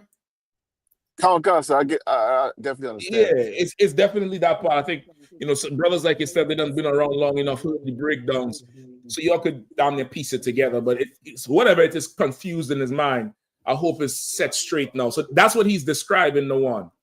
Not so much that, you know, pray you don't have to do it in wintertime because that's when he's coming back. That's not what he's talking about, because of course no man knows the day or the time. All right. Salagi, sir. Yeah, go ahead.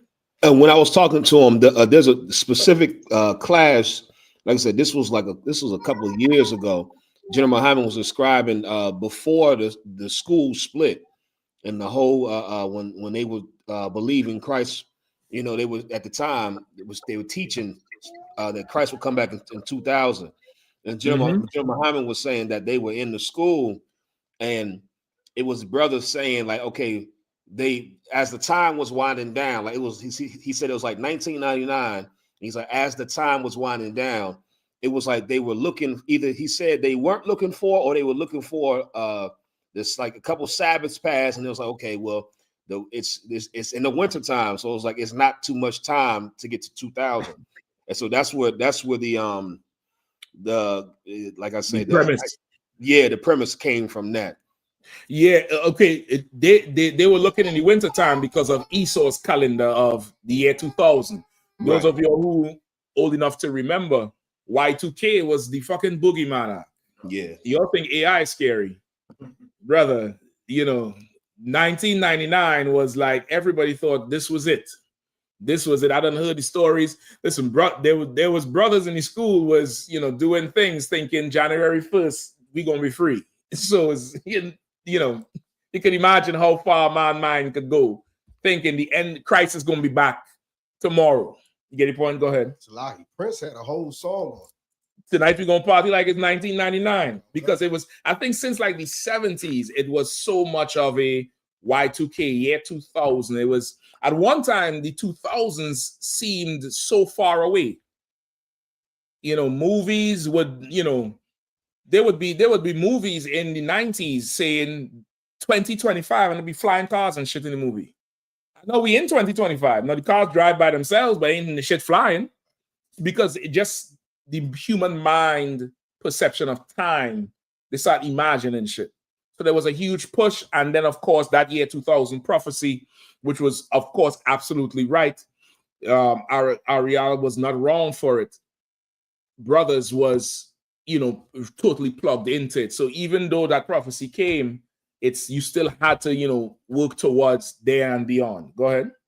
When I was a senior, telling my age, this freshman, they graduated in the year 2000. We used to be like, dang, you don't graduate till next century, bro. Yeah, that changing of the century was scary for a lot of people. For a whole lot of people, people got nervous breakdowns in 1999. Churches was packed more than ever. Old year into new year 1999, it was it was so huge. And then when January 15th 2000 came around, niggas are looking at each other like we still here. And then it seemed like after that, just everything church-wise or biblical-wise, people realize, okay, we can't put too much faith into that. So that's the premise, I guess, the brother is looking at. But that's why they looked at winter time, because New Year is in the winter, the white man's New Year. You get the point? The Most High's New Year, of course, you know, is Passover. But that's the premise that was, you know, the pervading thought back then. But this precept here has nothing to do with that. They was looking at it as Christ gonna be back. The world gonna end in 2000, and that's not what happened. All right, good to go. Anybody else? Any questions in the room before we move on? Go ahead. I have a question. Please. Like, sir, I'm a union president, and I normally give out turkeys and food for the holidays. If I know the truth, we need about 20. Work money. Is what? It's for work money. Contract. You just said you give out turkeys, nigga. I said union, but since you're lucky you didn't rip this book out. I'd fleece you for some turkeys. I didn't. Hold on. You want to read up something, Mark? Let me set you up because Patsy I framed them. Go ahead. Since I've been in the truth, since I don't celebrate holidays, I refuse to do it. Okay, so you hand it out to what, people on your slavery? Okay, so how is it like? It's just because you are you're like their leader. Okay, go ahead. They pay union dues, so instead of the union keeping it's money, a gesture. I give out for holidays, and I do parties, cookouts for them. Okay. To give back.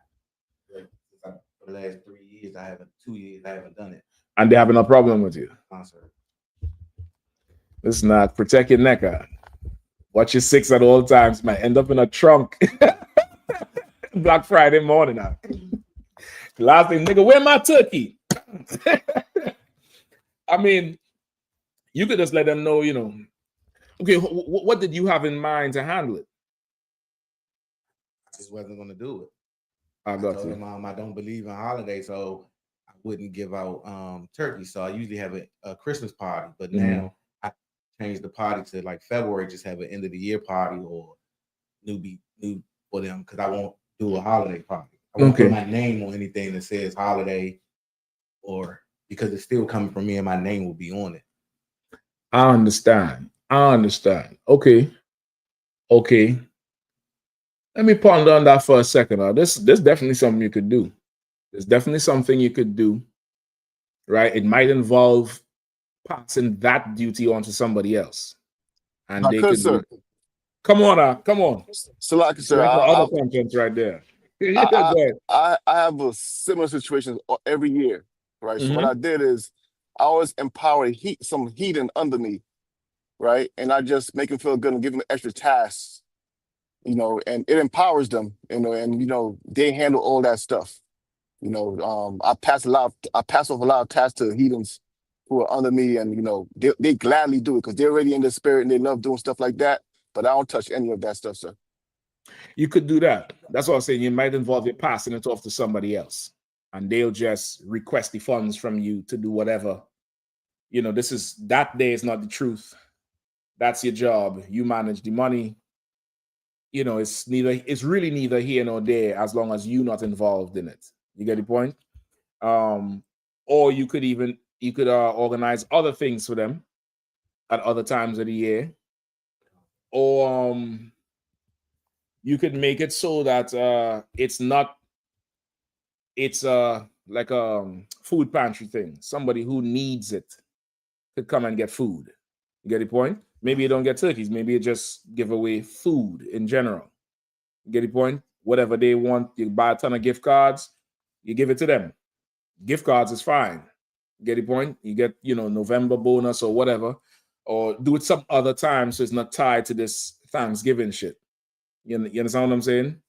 And that'll be it. And you get rid of that part. It translates into gift cards, and they could go get what the hell they want with it afterwards. You understand?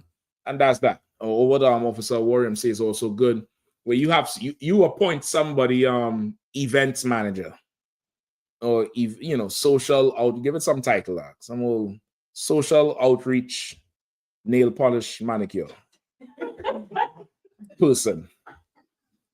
And they plan all these fun events, and you ain't got shit to do with none of that. You get the point? You don't show up and let the clowns have the circus. You know what I mean? There's a few things you could definitely do if that's the case. Or you could you have me thinking now. Don't worry, hold on. I'll get some counsel on some of my ideas, brother, because you have me in counsel saying, "There, this nigga get me fired." All right, but what a warrior say. Some of it is definitely too hard. We could do that too. All right, you don't sweat that. All right, where we at now? We good to go? Any more? All right, so that last question is good to go into the topic, right? How many of you all saw?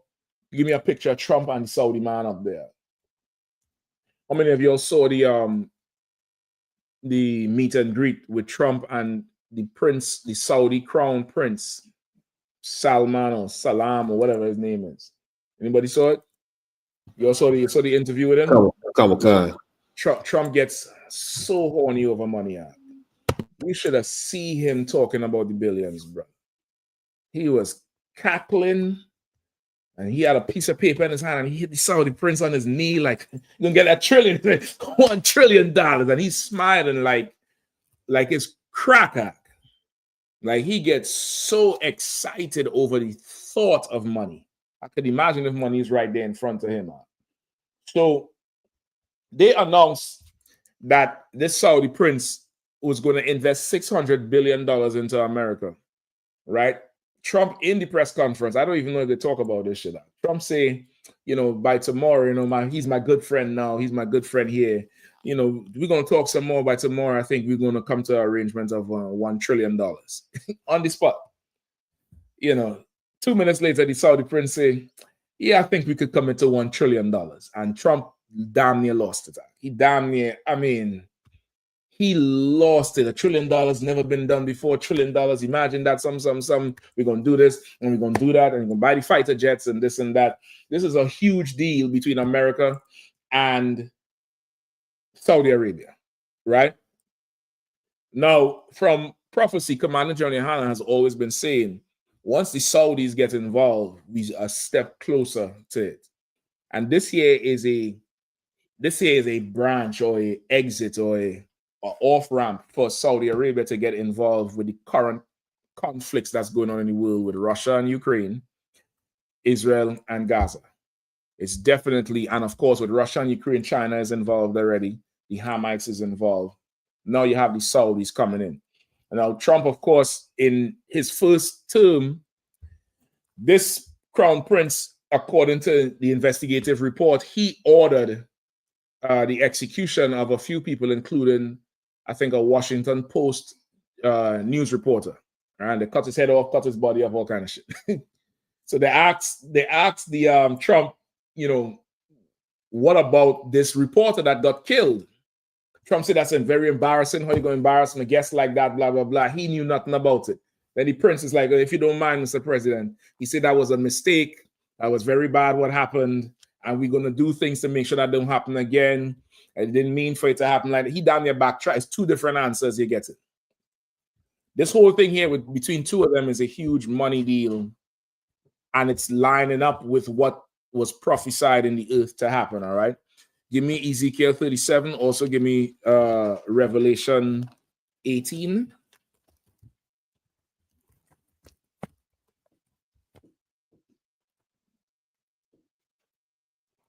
$37 or 38? 38. All right, let's start with Ezekiel, the 38th chapter. I start at 1.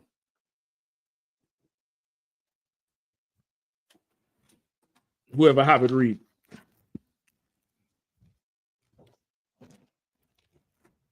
Let's go. Come on.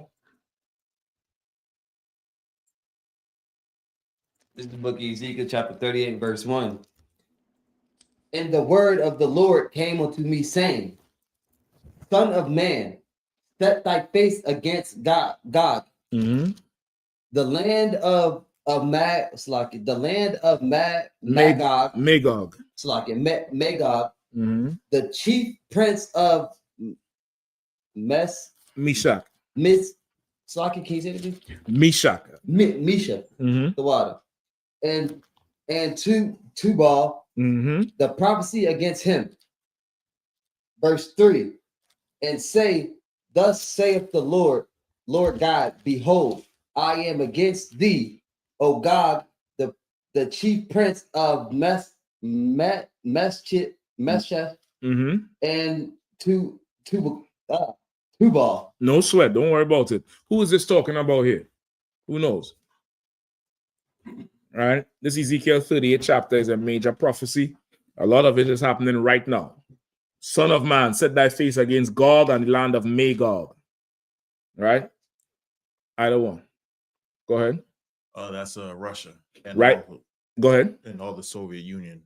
This is talking about Russia and all them little territories around the USSR or the former USSR, right? Because Russia area is smaller than what used to be USSR. So this is talking about that.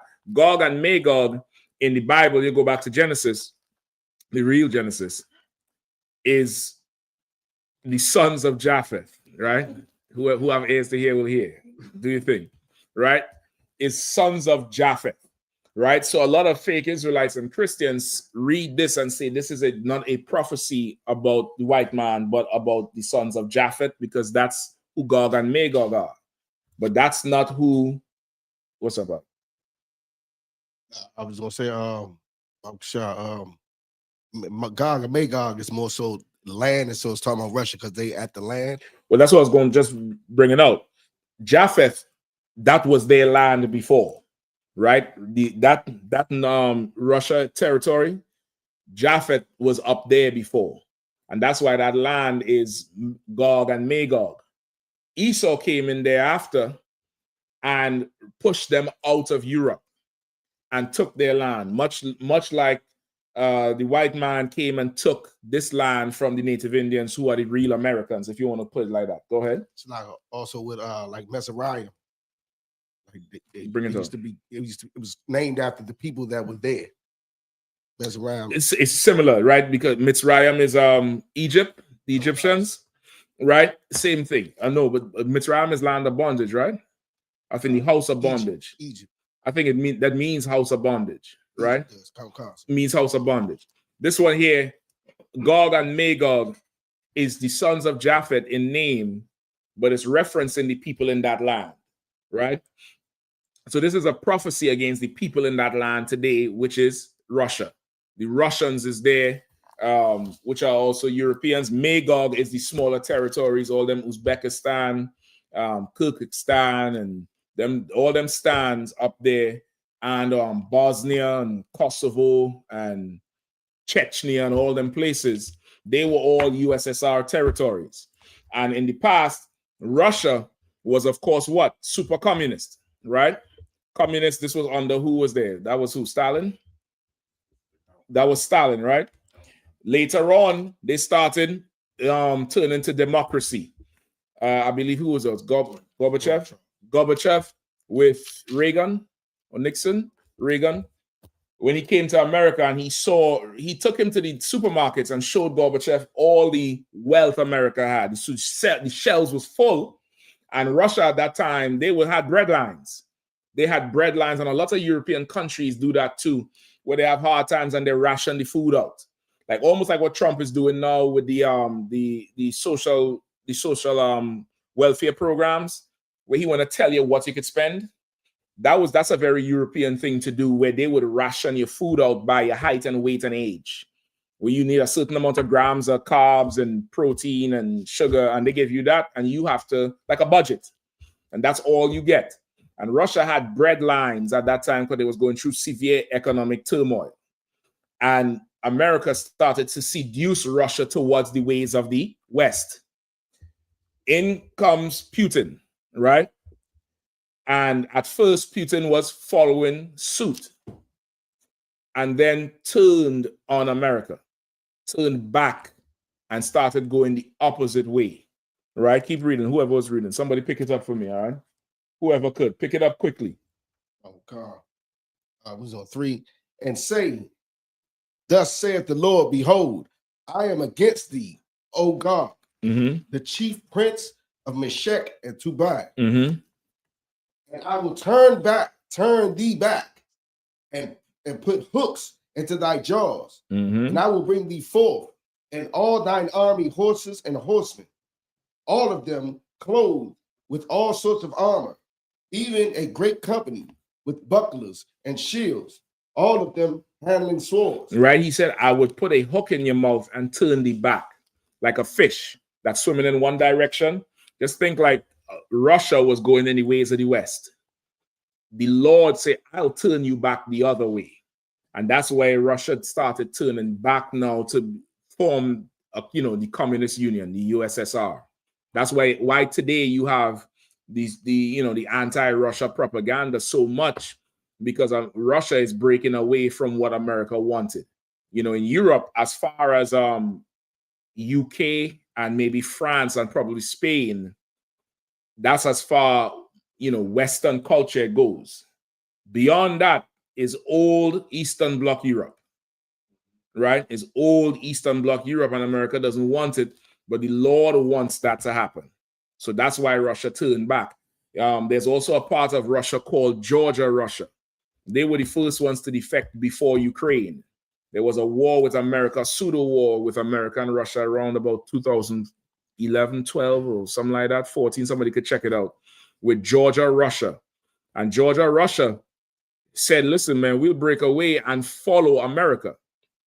And they took America put a battery in the back, put a whole battery in the back, and they decided they was going to break away and do it. And Russia put some lead on them, and they say, ain't no problem, we'll come back home. And America did not defend them. Right, go ahead.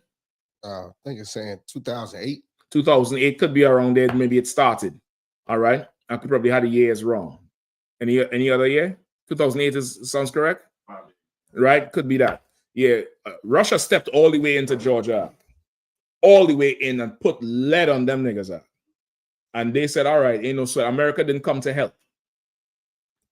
Russia wants the territories back. And of course, now today you have Ukraine doing it. Ukraine's breaking away. America learned from the situation with Georgia and realized they'll have to arm up Ukraine and, get Ukraine support, which is why they try to get Ukraine to join NATO so they could be closer to Russia.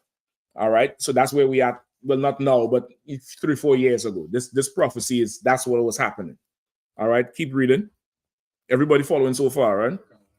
Go ahead. Verse 5.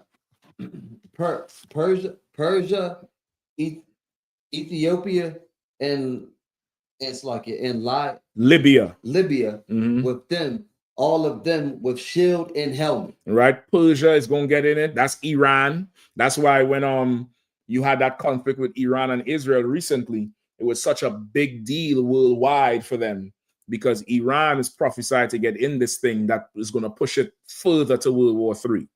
Right, Ethiopia, which is the Cushites, right? They're gonna get into it more strong than they already are. I think Ethiopia is going through something with Eritrea and all of them now. They're going to get into it even more. And Libya, which is the North Africans, right? You all know Libya from who?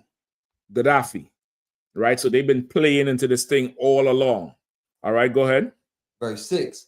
Gomer and all his bands, the house of Togarmah of the north quarters, and all his bands, and many people with thee. Right? Gomer is who?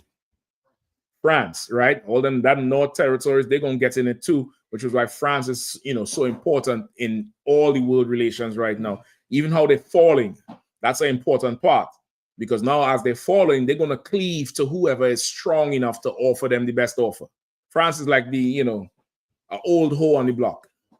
She's gonna take whoever $5, right? Come on, let's go. That's how bad they are right now. All right, so all these things is happening. Keep going. Verse 7. Be thou prepared, and prepare for thyself, thou and all thy company that are assembled unto thee, and be thou a guard unto them. Right? Be prepared, man. War is coming. This thing is ramping all the way up. Russia is fighting Cold War with America in the Caribbean right now. They're doing full out exercises. At the same time, Trump is selling fighter jets to the Saudis, right? They make some deal to buy, I forget how much fighter jets he's selling. The Saudis investing in for certain minerals to go back there. They're trying to circle the whole thing up. Trump needs them in his pocket, all right? But they coming into this thing is also part of prophecy. Also, they brought up 9/11 with Saudi Arabians, because, of course, when 9/11 just happened, they went to Afghanistan, war on terror, bin Laden. So they asked him, because since then, so much more evidence came out that this was not the, Iraq or the Afghanis, that 9/11 was actually Saudis. So they asked him about it. Trump again gets on the defensive. He said, hold on, let me explain. He said, yes, there were Saudi Arabians on the plane. There were Saudi Arabians, but bin Laden used Saudi Arabians. No, but what he's saying is it was not Saudi Arabian plot, which is what all the evidence is coming out now to say, that the Saudis plotted with America to do this damn thing, to blame bin Laden and Iraq to go into the Middle East. He's saying, yes, the Saudis was there, but they didn't work for us. They worked with bin Laden because bin Laden wanted America to fight Saudi Arabia. And you asking me this question means bin Laden wins from the grave. And if you keep asking that, you're really doing his work, right? The Saudis have always loved America, blah, blah. Now, bin Laden dead, he can't contest that shit. But this is how slick these niggas is. This is the superlative imagination of Muhammad. You get the point? This is where they're at now. All this happened yesterday, I believe, or the day before. Yesterday. I think yesterday is when they met and talked. So now let's go to Revelation 18. And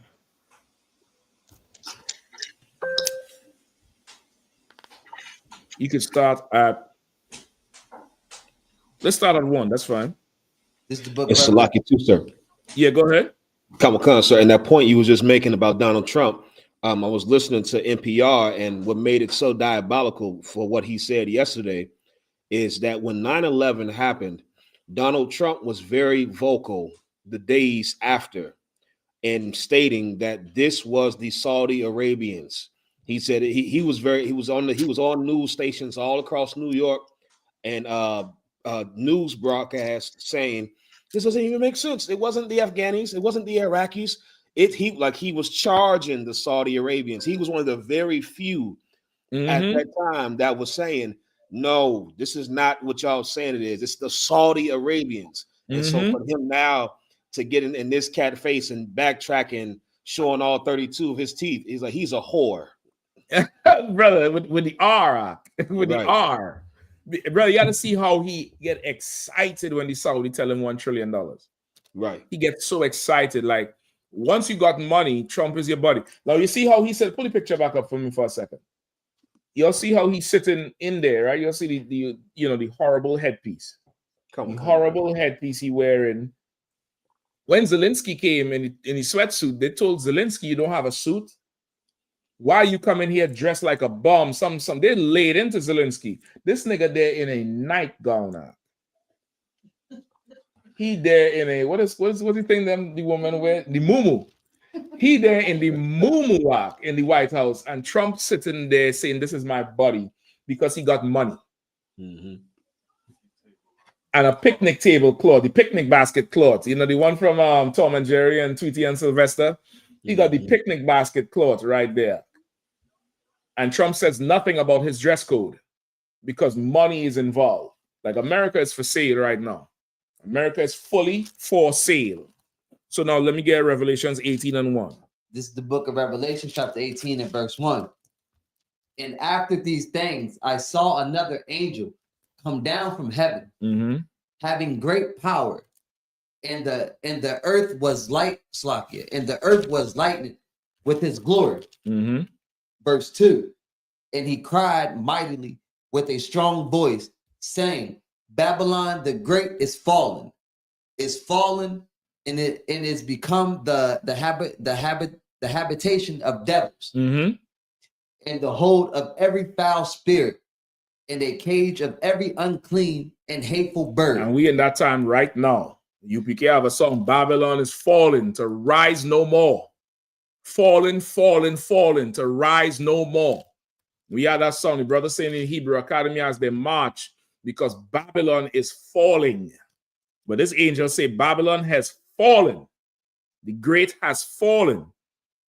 It has become the habitation of devils. And devils running this place out. Make America great again is this in the Bible. It's become the habitation of devils. Liars.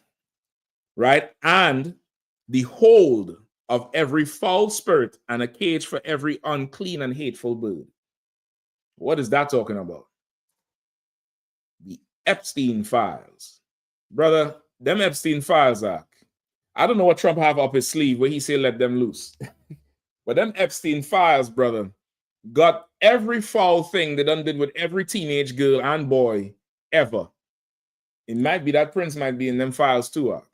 It could be in there because Epstein was like the white Diddy. He was the devil Diddy. You could go to his island and do what the hell you want. You notice, I remember that lesbian Ellen DeGeneres, she had a talk show. You ever know where the talk show went? It just disappeared. It was just gone. Gone as soon as these talk of this Epstein files came out. I think she even left the damn country. She and her whole lesbian friend moved to Scotland or some shit like that. Rather, people getting far away from this thing because this place is the home, the hold of every foul creature, every evil and foul spirit, an unclean bird. Like that's what this place is here right now, right? And hateful bird. Hateful is what? All them ICE agents. All the oppression we going through day in and day out. Day in and day out. Like they know the Saudis was on the plane. Them cops ain't beat one Saudi Arabian in New York. They ain't crack one Saudi head. They treat us like we terrorists. Go ahead. Verse 3.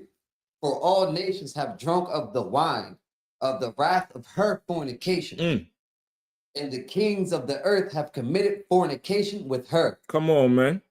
And the merchants of the earth are waxed rich through the abundance of her delicacies. That's what's going on here. What's going on right here is all nations have drunk of the wine of the wrath of her fornication. Just think of fornication like unlawful sex, like sex with a whore. And this whore, she got something in a cup.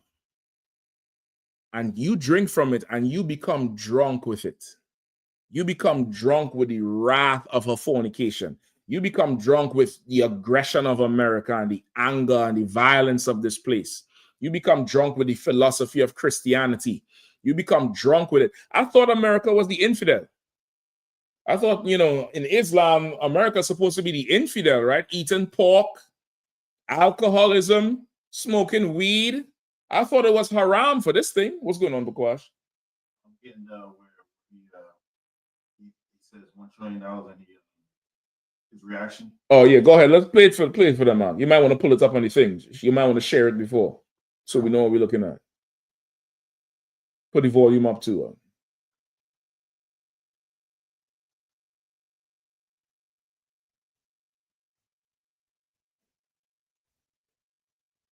No. You could leave it up the other way up. Go ahead and play. From the beginning.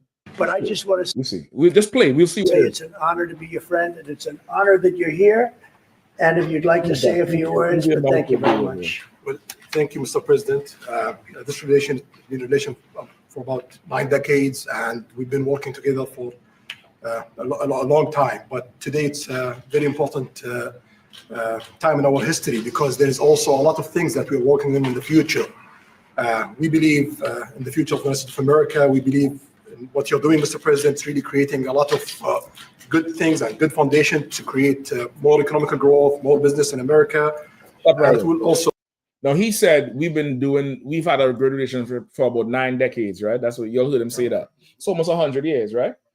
So when we say on the street that all you heathens had a hand in our slavery, look what Trump is doing right now to Blacks, Hispanics, and Native Indians, and they know about it. And he said what he's doing is good, and also your work for the world. What he's doing to us, they love it. So when Christ comes back, nobody is going to have an excuse for the punishment. They earn the punishment.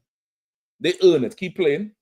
Your work for the world peace. I believe, Mr. President, today and tomorrow we're going to announce that we are going to increase that $600 billion to almost $1 trillion of investment, real investment and real opportunity by details in many areas. And the agreement that we are signing today in many areas in technology, in AI, in earth materials, magnet, etc., that will create a lot of investment opportunities. So you are doing that now. You're saying to me now that the $600 billion will be $1 trillion. Definitely, because what we are signing it will facilitate that, and I like that very much. He got to leave to the side. Because what we are signing it will facilitate that, and I like that very much. Wow, he's like, that's $1 trillion. Trump, look at him. Brother, you seen the crow's feet by his eyes, like he's squinting so goddamn hard. The thief, like he, brother, Trump ready to strip right now for this. Yep. Play some bands to make him dance. Bands to make him dance. Come on. No, that's great. I appreciate that. That's great. We're doing numbers that nobody's ever done.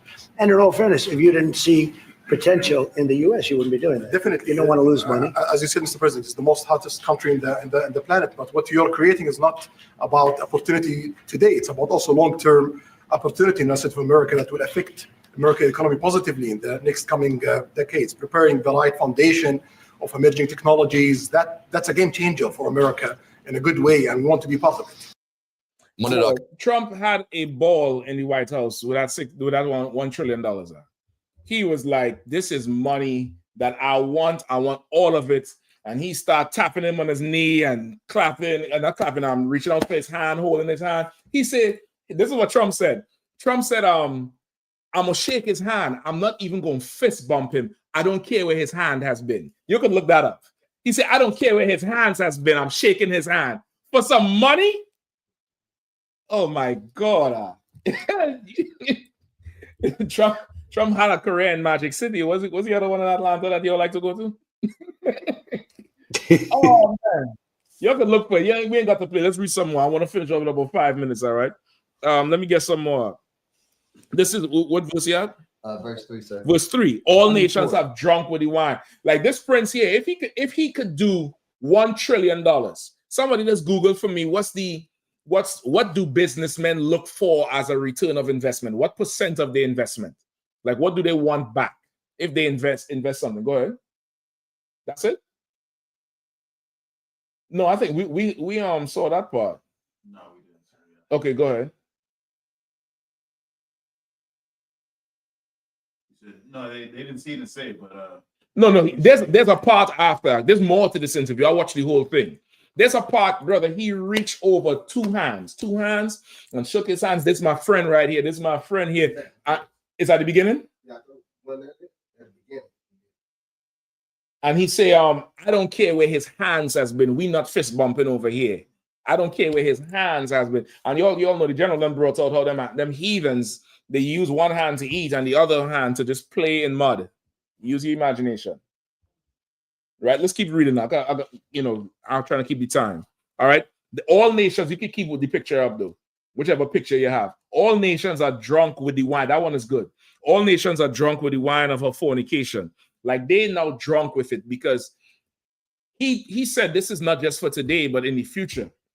He's making an investment into the oppression of Blacks, Hispanics, and Native Indians because that's where real money comes from. Real money comes from squeezing us like fruit, squeezing us like grapes. You just squeeze us and take the blood and use it and drink it. You get the point? They have committed fornication with her. Meaning what? That's how Black people talk. How do Black people talk? I don't fuck with so-and-so, or I fucks with so-and-so.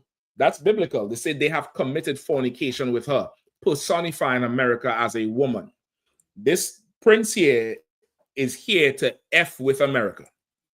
He's here to F with the infidel against everything, Islam, against all the culture. He's there to shake the hand of the white devil because that's what Muslims teach. Go ahead.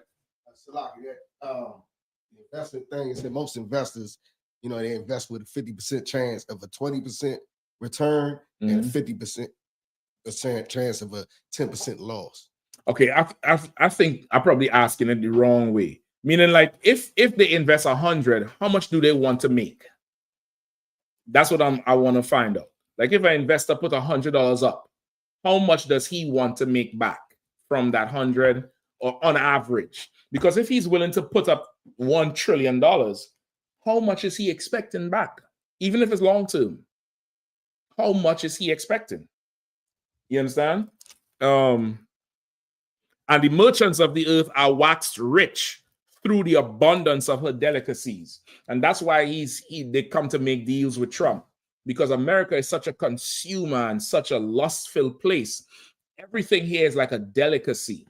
It's like something you eat and enjoy, including the Epstein files. They was having fun when they was doing whatever they was doing on that island. They was having so much fun. You should see Trump salivating over young girls. I think there's a video on the DC page where he asked this young girl her age and all kind of shit. You could just see if you could find it out. It's got to be reset. If Mafia is on, he could tell you where it is, but it's definitely on the DC page where this young girl in the crowd stood up and asked him something. He said, how old are you? And she told him, he said, come up here. And he make her come up on stage and talk about how pretty he was salivating right there. I think he said some more right there in front, because this place is like that. It's just so lust-filled that it's a business. And they'll come and invest in it even though it destroys us. Keep going. Verse 4. And I heard another voice from heaven saying, come out of her, my people, that ye be not partakers of her sins, and that ye receive not of her plagues. And as this going on, as they getting rich with America and waxing rich, we out there yelling with the angel, leave America behind. Turn back to the Lord. You're an Israelite. The Jews are black. Christ is black. What does it matter? $1 trillion is what it matters. That's what it matters. And the return on 1 trillion, and that's just from one empire. Imagine when he make deals with everybody else. He got deals with China. Remember, he went down to China last week. He made a deal to stop what? Who knows? Stop the tariffs in exchange for that raw material that they make. Something else. There's something else he made a strong deal with China for. And he said he gonna lower their tariff if they do it. Was it beans or something? Beans was Argentina, I believe. Oh. Could be China too. With something else. You need to pay attention to the news, man. He went down there and made a deal with China to stop the flow of fentanyl into the West. Because a lot of the raw materials come from China and a lot of them pills come out of China. He made a deal with China to stop fentanyl, but he's murdering Asha and Benjamin in the Caribbean over fentanyl. Why he didn't put boats to China? I thought he's at war with them. I thought, in the communists and shit. You know what I mean? Why he didn't move boats in and bomb, Chinese vessels? Because there's money involved. The heathens are waxing rich from this empire, right? What we at? Verse 4? Verse 5. Turn from America. Come out of her. Go ahead. Verse 5. For her sins have reached unto heaven, and God hath remembered her iniquity. Because America's sins reached unto heaven.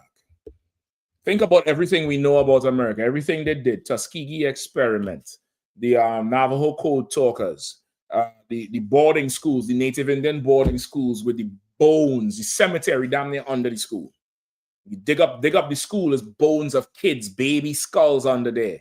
Slavery, abortion, cocaine, the Epstein files. Think about everything you know about America, and that's what they allow us to know. Think about what we do not know. The sins of this place done reached up to heaven. What, we crashed? God damn, we can see everything because you can't help it, sir. God damn, shit. Make sure you don't pull up nothing there. I don't need a counsel tonight. Right? Is that it? Oh, yeah, play this up. Cue this up. And you see she got the whole chest open. The chest of everything. All right, the front butt. All right, go ahead and play. How many jets do you have, and how would I apply to be flight attendant? Right there. So she's stroking his ego. How many jets you have, and how do I apply to be a flight attendant? She about to get interviewed right here in front of all these people. Go ahead. Y'all thought Chris Brown and Usher was the first to do the shit. This nigga here is the first one. I think she's hired. She's hired. In case you gotta come closer. You think they can see that now? Okay. Make it bigger. Come on. Yeah, I hear you. Now, I had a case. It was very interesting. A beautiful girl who was 17 or 18 applied to be a waitress. She's so beautiful. She's like a world-class beauty, like the young lady who just asked the question about the actress. She's so beautiful. And my people came, she said, "Look, Mr. Trump, she has no experience." So I interviewed her anyway, because she was so beautiful. And I said, "Let me ask you, do you have any experience?" She goes, "No, sir." I said, "When can you start?" You can work at my plane anytime. You can work at my plane anytime. Best believe I she works more than a plane. That's the president. See, now, she worked at my plane. That's like a death wish for me, right? That's like an alcoholic. I have many friends here, wonderful people. They're alcoholics. You put scotch in front of them. It's like, this would be my form of alcohol. Okay, yes, ma'am.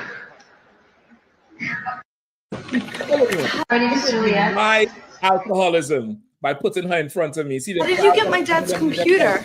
Your father wants to catch his. It's like, this is my problem. It's rough. That's the president. Guy as much as we do. Well, I don't know what the hell playing. Okay, Karen, I tell you what. Why don't you wait for us? Let's close the tab. It's still up. All right, let's keep reading. All right. No, America's sins has reached unto heaven. It's down there like in school. You're a troublemaker in a class. Your teacher knows you're a problem. The PE teacher might know. But then comes a times where they say, "Mr. So-and-so, Mrs. So-and-so, leave my class, go to the principal's office." That's your sins reaching to heaven. Now, this is way past the class now.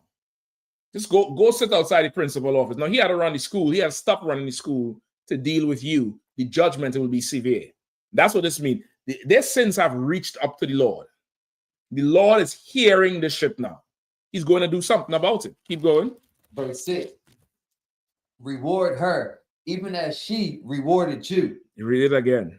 Reward her, even as she rewarded you. Yeah, you invested in $1 trillion into somebody who is putting babies in cages, ripping families apart. The Arab Spring, the Arab Empire, when Christ returns, you're going to be dissected.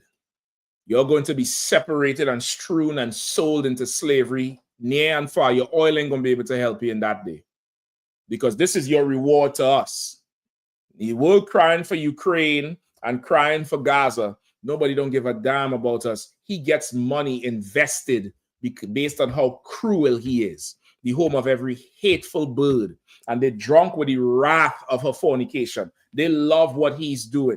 You see, like how when we watch a video and the shit is disturbing to us, or sometimes we turn the thing off. That one with the brother getting the seizure in the car, I can't watch that shit up. That shit is a little bit too much for me. I'm good with that shit up. They watch that shit like world star. Them heathens, they watch that shit and it's like, yeah, beat that nigga. F them spics. That's how they view it. It's entertainment for them. They don't look at it like something wrong. Because if they looked at it like something wrong, he'd have said something. He don't give a damn about none of that shit. You understand? Where we at? Skip me down to verse 9. Verse 9. And the kings of the earth who have committed fornication and lived deliciously with her shall bewail her and lament for her when they shall see the smoke of her burning. Go ahead. Verse 10. Standing afar off for the fear of her torment, saying, alas, alas, great city, that great city of Babylon, that mighty city, for in 1 hour is thy judgment come. Despite all this $1 trillion investment, and despite all this $1 trillion investment and everything they're doing, there's going to come a time where the Lord is going to move on America, and he's going to make an example of this place. And they're going to be able to look from afar off and see this place burning, see the smoke in the air. And they're going to, the kings of the earth who commit fornication with them, these same Arabs, they're going to look, and everybody else, they're going to look from afar off and be like, alas, alas, Babylon is fallen, the great city. And they stand afar off. What do they say? Why? They say they stand afar off for fear of her torment, meaning they're not coming close because they don't want none of what America is getting. Now, if he's investing $1 trillion, ships is going to be going back and forth. They're going to stand afar off in the water, see, and imagine going to a port with all the oil they bring in, or the guns going back over, or they coming for something else, and America is on fire, and they're like, damn, look at that. At last, the city done fall. And they're looking because they have investments in here. They don't put their money in here. You get the point? They, like he invests $1 trillion. You think them Arabs like to compete? You think other countries gonna want to invest and more and say I got more money? They're gonna invest so much money in here, and the Lord is going to destroy it, and they're gonna be heartbroken. That's why they stand afar off and watching the city burning. Not saying they're going. This is not exactly saying they're gonna see it from Saudi Arabia, which they might. But their ships is going to be coming into the ports, like the ship that crashed into the bridge in Baltimore. Them ships is coming to the west. Down there in Trinidad and Venezuela, Trinidad has a LNG plant. LNG is liquid natural gas. They take natural gas, they compress it, form a liquid, they put it on them huge oil tankers and send it over to Poland and Sweden and Switzerland. And they supply certain parts of Europe with a lot of liquid natural gas. What happens when the Americas is on fire? What happens when the Lord destroys it? They're going to look and be like, damn. It's like you see your favorite store in the mall get burned down, or your favorite mall. You're going to be like, shit, man, they finally burned this place down. That's where you used to get everything. You start to reminisce. You ain't trying to go put the fire out for what? So you could get burned? They're looking because this place is on fire. Because the Lord want this place gone because they're having fun with our blood, fun with our life. They don't give a damn. They say 20,000 children stayed home in North Carolina last week because of fears from ICE. 20,000 children stay home. They don't arrest, 200 Latinos?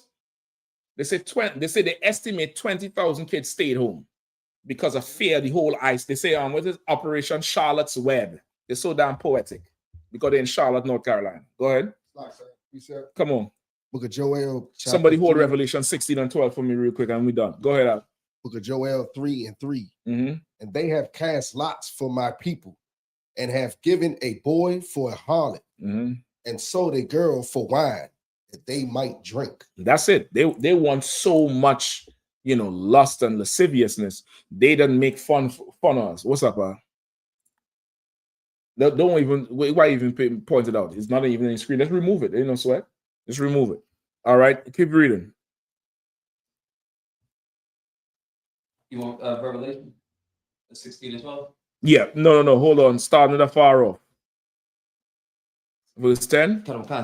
Verse 10. Standing afar off for the fear of her torment, saying, Alas, alas, the great city Babylon, that mighty city, for in 1 hour thy You got to do it judgment because comes. just leave it. All right, go ahead. Verse 11. Mm-hmm. And the merchants of the earth shall weep and mourn over her. And the what?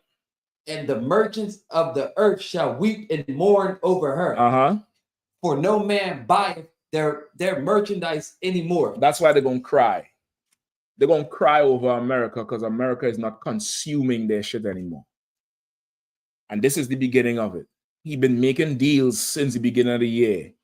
This everything he's doing is going one step further into World War III. Every single thing he's doing. Everything he's doing in the Caribbean, these deals, going to China. You'll think he's making America great again. He's lining your ass up.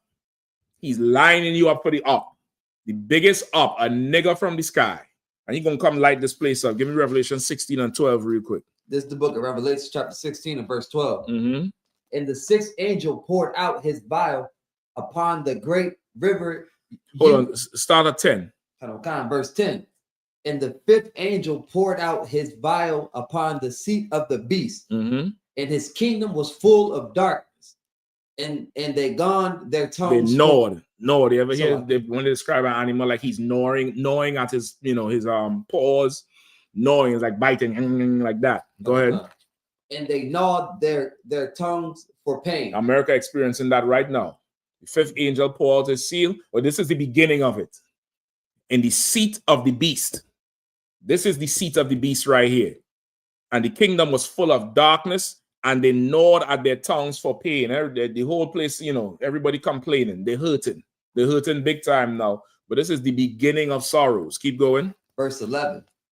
And blaspheme the God of heaven because of their pains and their sores, and repented not of their deeds. Right. You would think that America getting beat so bad right now. You could take him off the screen now. You could, no, in fact, leave him up. You would think America getting beat so bad right now. People would say, surely God is against us.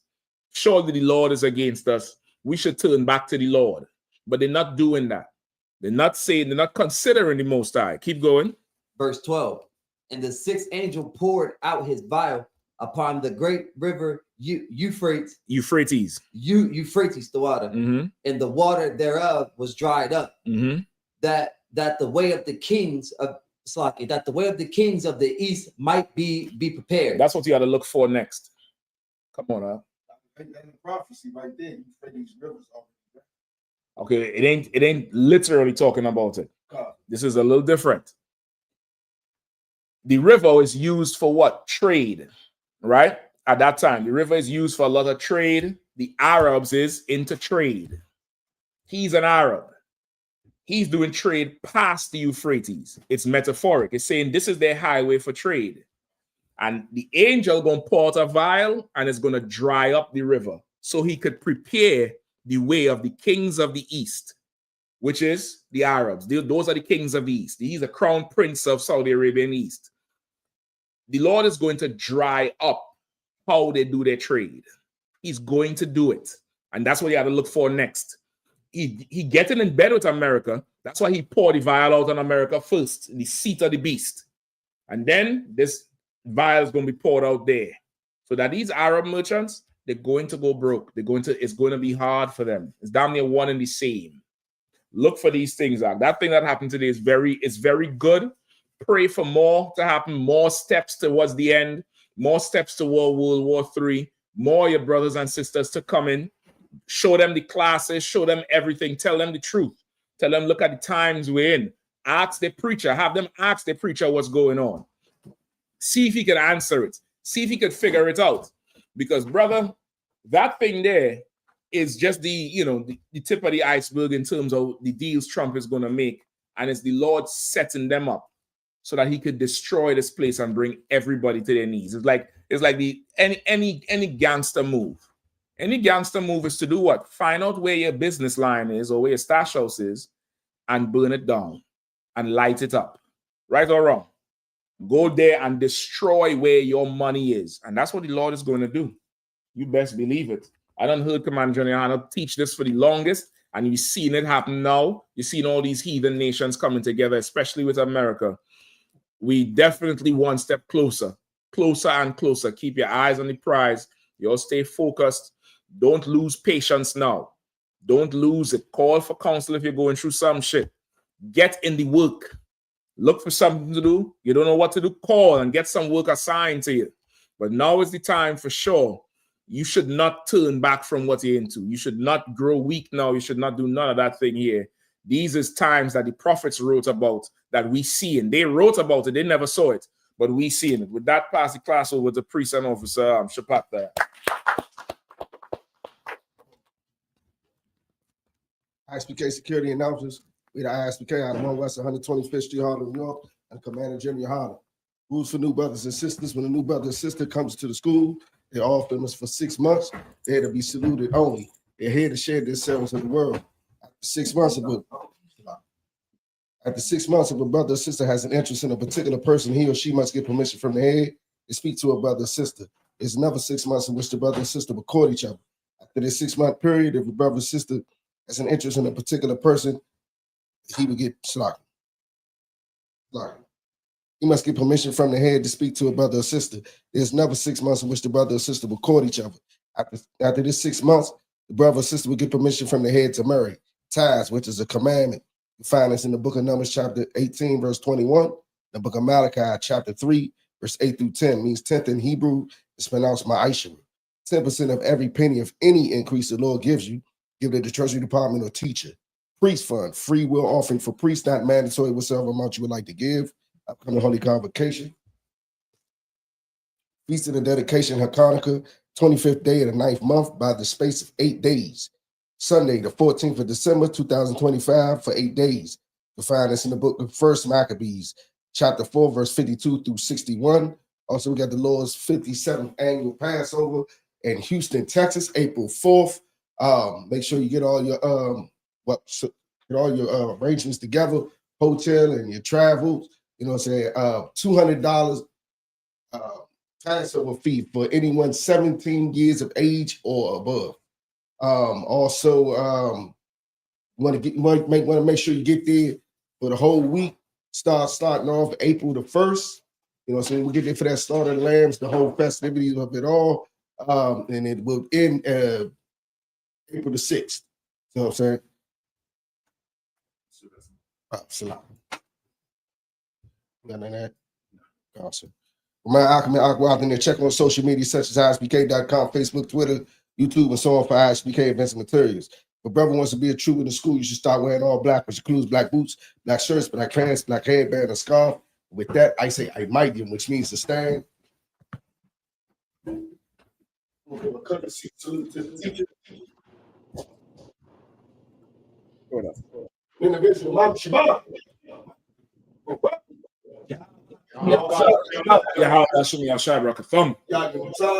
So, which means to turn. This is you may stand. Imaidium.